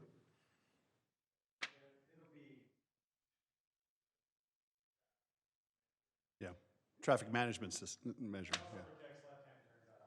Right. It's Pork Chop Island. I've always heard of it as pork chop, I've never heard of it as Well, it's a high T, because, so in this instance, then your eastbound traffic would flow impeded. You'd have a separate left turn access, and then coming out, they would have their own lane to come into, and then excel into, and then merge into with the rest of the traffic. Yeah, correct.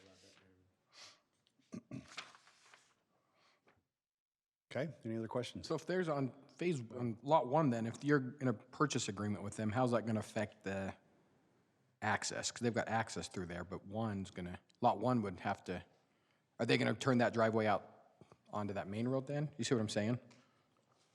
I do think no matter what, whether you enter into a purchase agreement or not, since their egress is across your lot one and it's been that way since the beginning, I do think we should require that is a requirement to work out at least the egress, because if they don't come to terms on a purchase, we have no access for that person. They do have egress. They have another access point to Herriman Highway. They have two different access points. They wanted to keep both. They had a Apparently, they've got the access on that west side is dedicated, and the one on the east that they've just been using, I guess, is not Yeah, the one on our property permitted, I wasn't a guess. dedicated right-of-way Yeah. easement. They've just been traveling across that, you know, The- making it a the- U-turn because it's easier to get in and out. The issue was before you applied, the original application, they were included in it. In the rezone, it was all that property.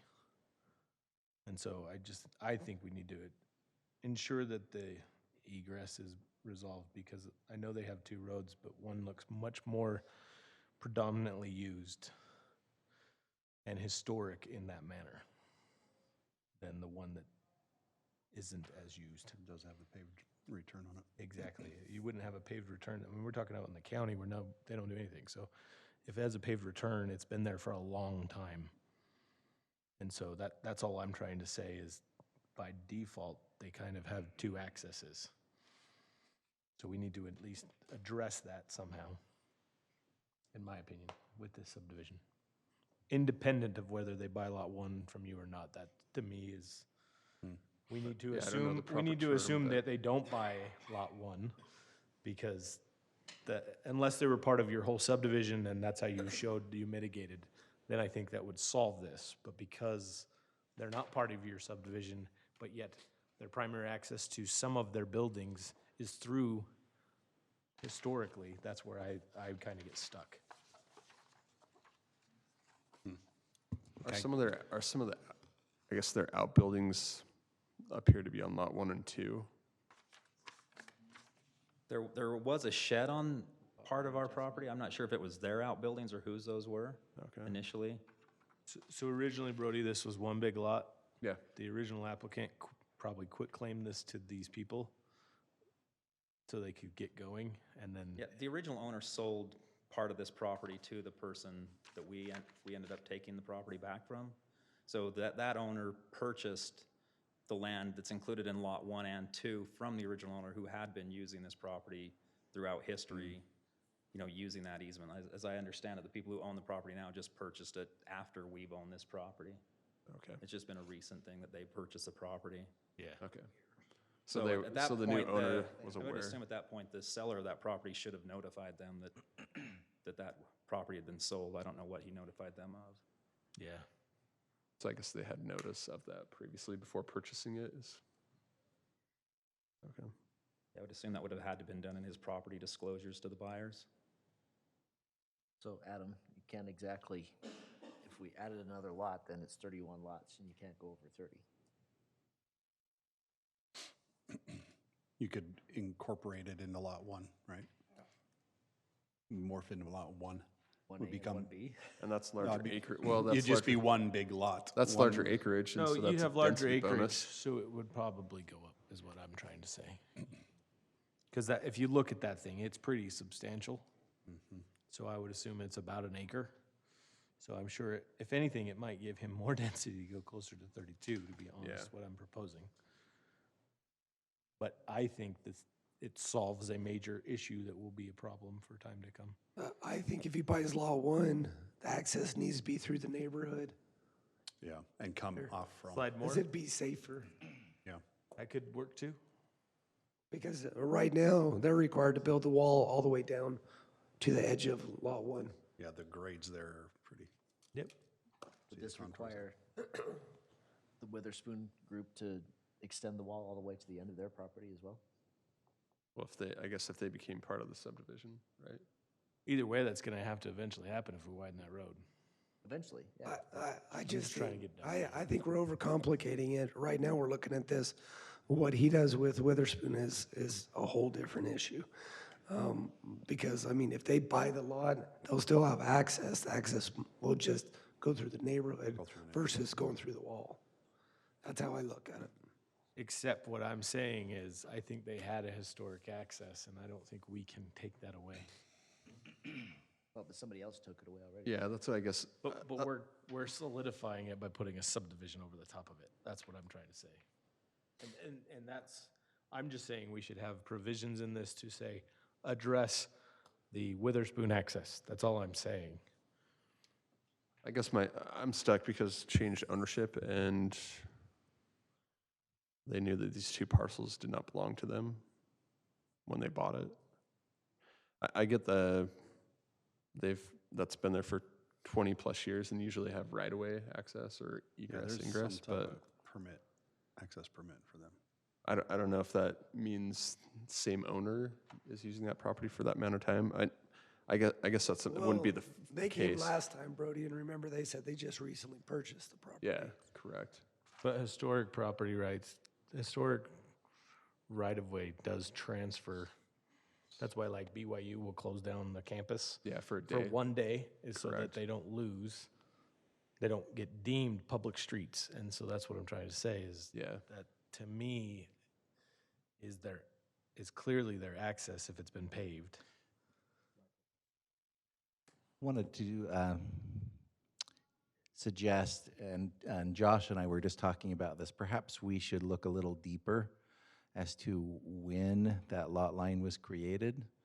We suspect that that may have been created not through a plat, but just by some type of meets and bounds description.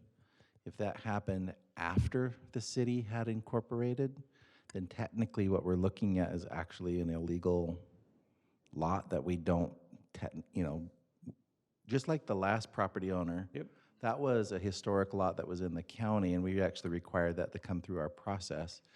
I'm wondering if it's possible that the Witherspoon property should technically be included in this subdivision plat. And it's not something that we have researched, but it's just such an unusual shape. It looks like they were anticipating this very type of development, or actually maybe that would be an elbow. If you go back to Yeah. the historic record, I think you will see that when this came in, talking to the old developer, I can't remember the name, that bend was where Chris was proposing, and it was right there. It was before we incorporated it. And then somehow between that landowner, or that developer and you, we got a new residence, which I believe they did quit claim, because I remember this being owned by 3 people and not in these two configuration. It was more like linear, like true big chunks, like a 5-acre piece, a 4-acre piece, and then this weird triangle piece. Well, But I we'll think just maybe do a we little should more look history on historically. it. And then, like we talked earlier, we really can't do anything because the Yeah. public meetings is required to be open, and it's we didn't still open. notice it, right? And it has to remain open, so. And it's remaining open. I think that's something we should have staff look into. So I guess the only other question, is there any other concerns or things we need to talk about? Or is it really just this one? That's all I have. And I think staff should have this in the presentation when it's noticed to the public, because that was a big concern of the public's. Just showing there- the right-of-way on the Salt Lake County side. Is there any more questions then for the applicant? We could probably have him take a seat and continue on with. I think I just had we talked about possibly moving the park up to Lot 2 for access. Just curious, I know that we had some comments on that. Just curious of your thoughts. Lot A. From moving the park from the very back of the cul-de-sac up to the front of the cul-de-sac for usage. Yeah, so our thought was as a community park, we felt like if families were living there with kids, they would want the park as far away from that main road as possible. I know if I lived there, I wouldn't want my kids playing in a park that close to Herriman Highway with as much traffic and as how fast people came down there. That's why we felt like it was better served back in the back of the neighborhood where it'd be safer for children playing there. Okay, thanks. I agree with that. Yeah. Michael, if you look at this map right here, you'll see where it says existing fence to be removed, the two linear pieces. It was the big chunk going right to left. It was the big chunk, the middle chunk, and then the weird triangle chunk that I'm talking about. You can see all those fences there. That's more what I remember the parcels looking like. Yeah, those fences there look like they were the old property boundaries for sure. Which makes sense. Yeah, if you look at the parcel, it actually says 002, which means it was changed, so. The Witherspoon piece. Okay, thank you. I'll let you have a seat. I guess the question is we're gonna probably have to continue this again, all right? Or do we? We have to continue We've it. got the public hearing that is still open at this time, so we we should probably Probably see if anybody wants. allow, yeah, at this time, we'll go ahead and allow any public comments from anyone else. But staff did not notice anyone, so that's why we have to leave it. So we will Correct. probably need to. Right, we didn't notice this again. There wasn't enough time Wasn't between enough meetings time, and right, to preparation notice it again, and so it appears like we're gonna have to continue it, and we'll have to, and leave the public hearing open. So we will not close the public hearing, but we'll close it to comment at this time. And, I move to continue item 3.6 all right. without date. You taking it? I or need you a want- second. I need a second. Second. Second by Lauren. And we'll call for a vote. Lauren? Yes. Adam? Yes. Andrew? Yes. Jackson? Yes. Andrea? Yes. And Brody? Yes. And please, no chair and commission comments. No, yeah, are there any chair and commission comments? I think we should have Chris sing a song right now.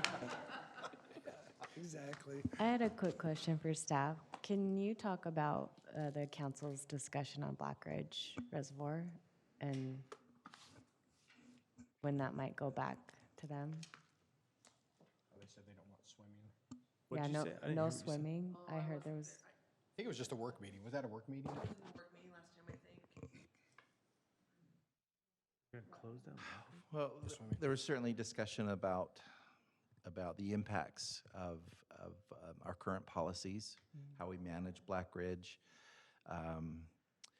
And obviously, when there is a health threat due to algae, we've closed the park. So much last year. And there was also some discussion with our police chief about some of the issues that happen up there relative to, just monitoring public safety and things.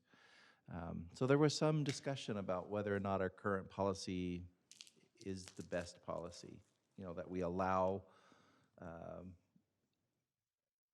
access to the water, that people can use the water as a recreation amenity. And I don't recall that there were any decisions made, that they had just simply talked about it and that they would review that issue again in the future. Okay. It seemed like perhaps there was some, a possibility of should we continue, the current policy of allowing that.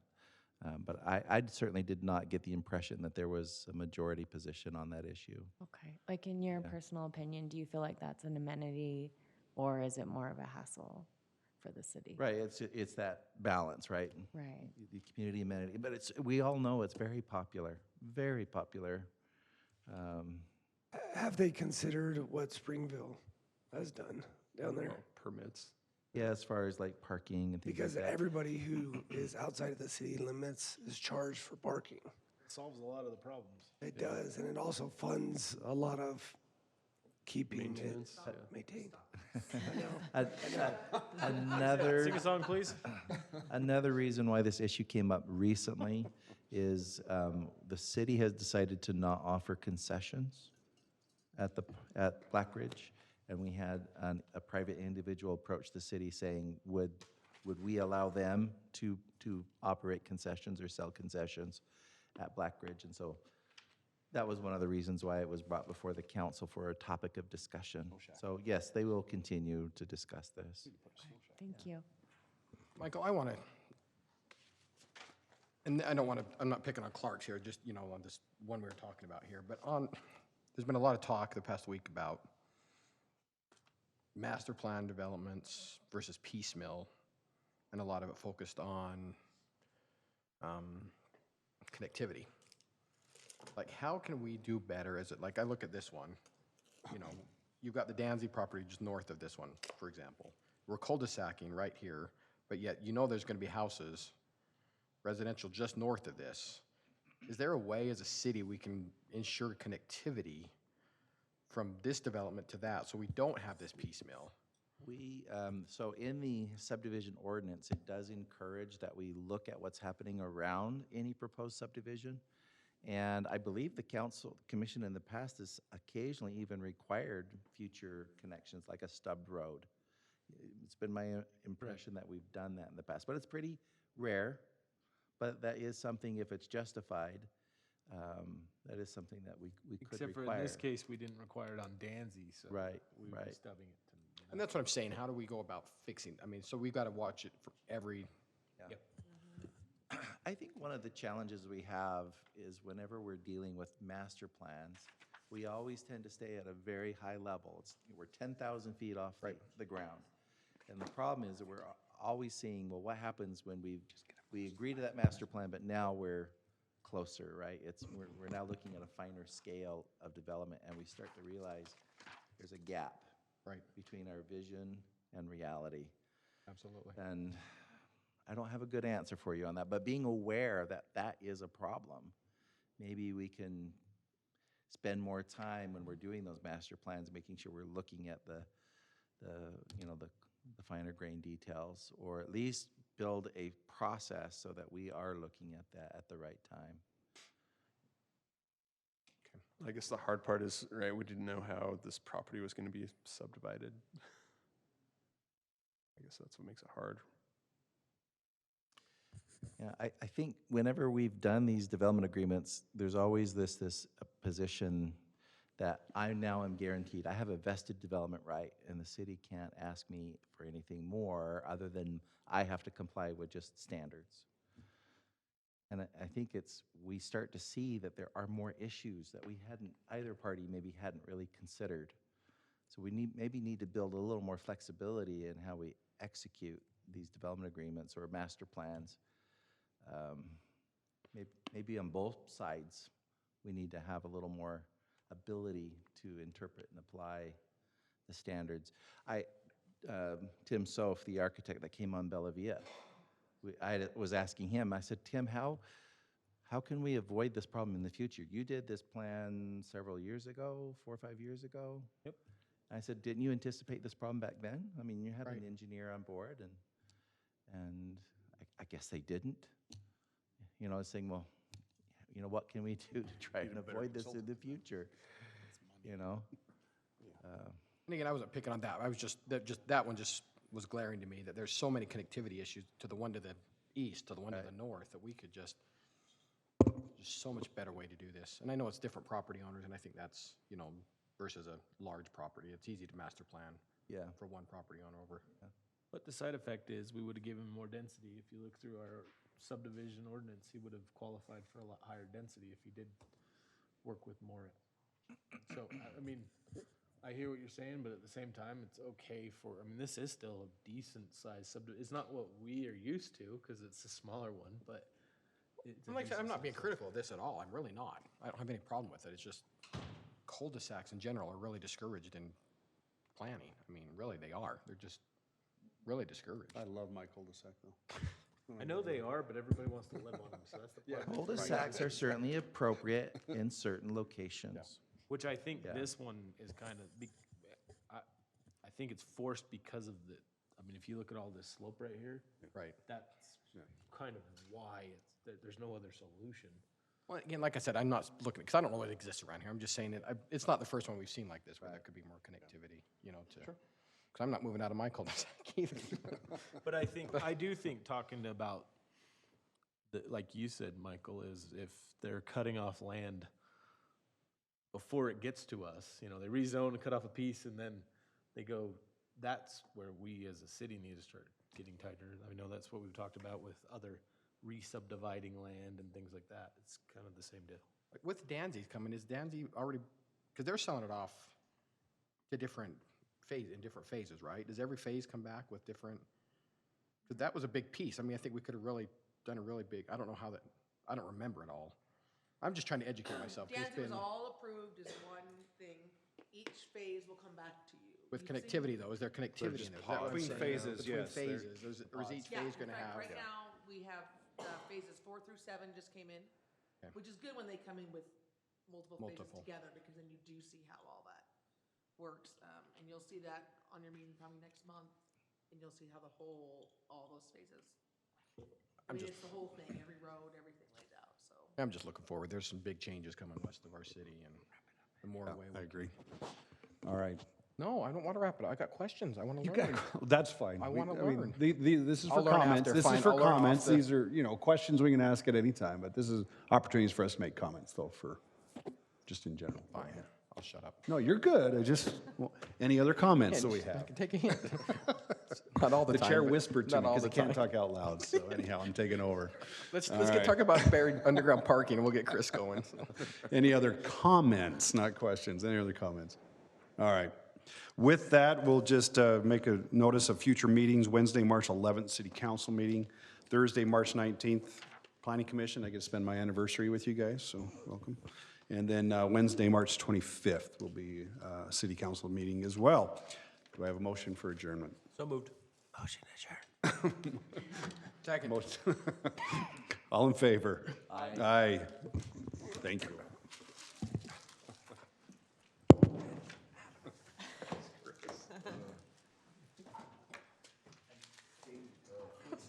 I'm just trying to learn. Yeah, fine. I'll ask him after. I'm just. You should have had me just.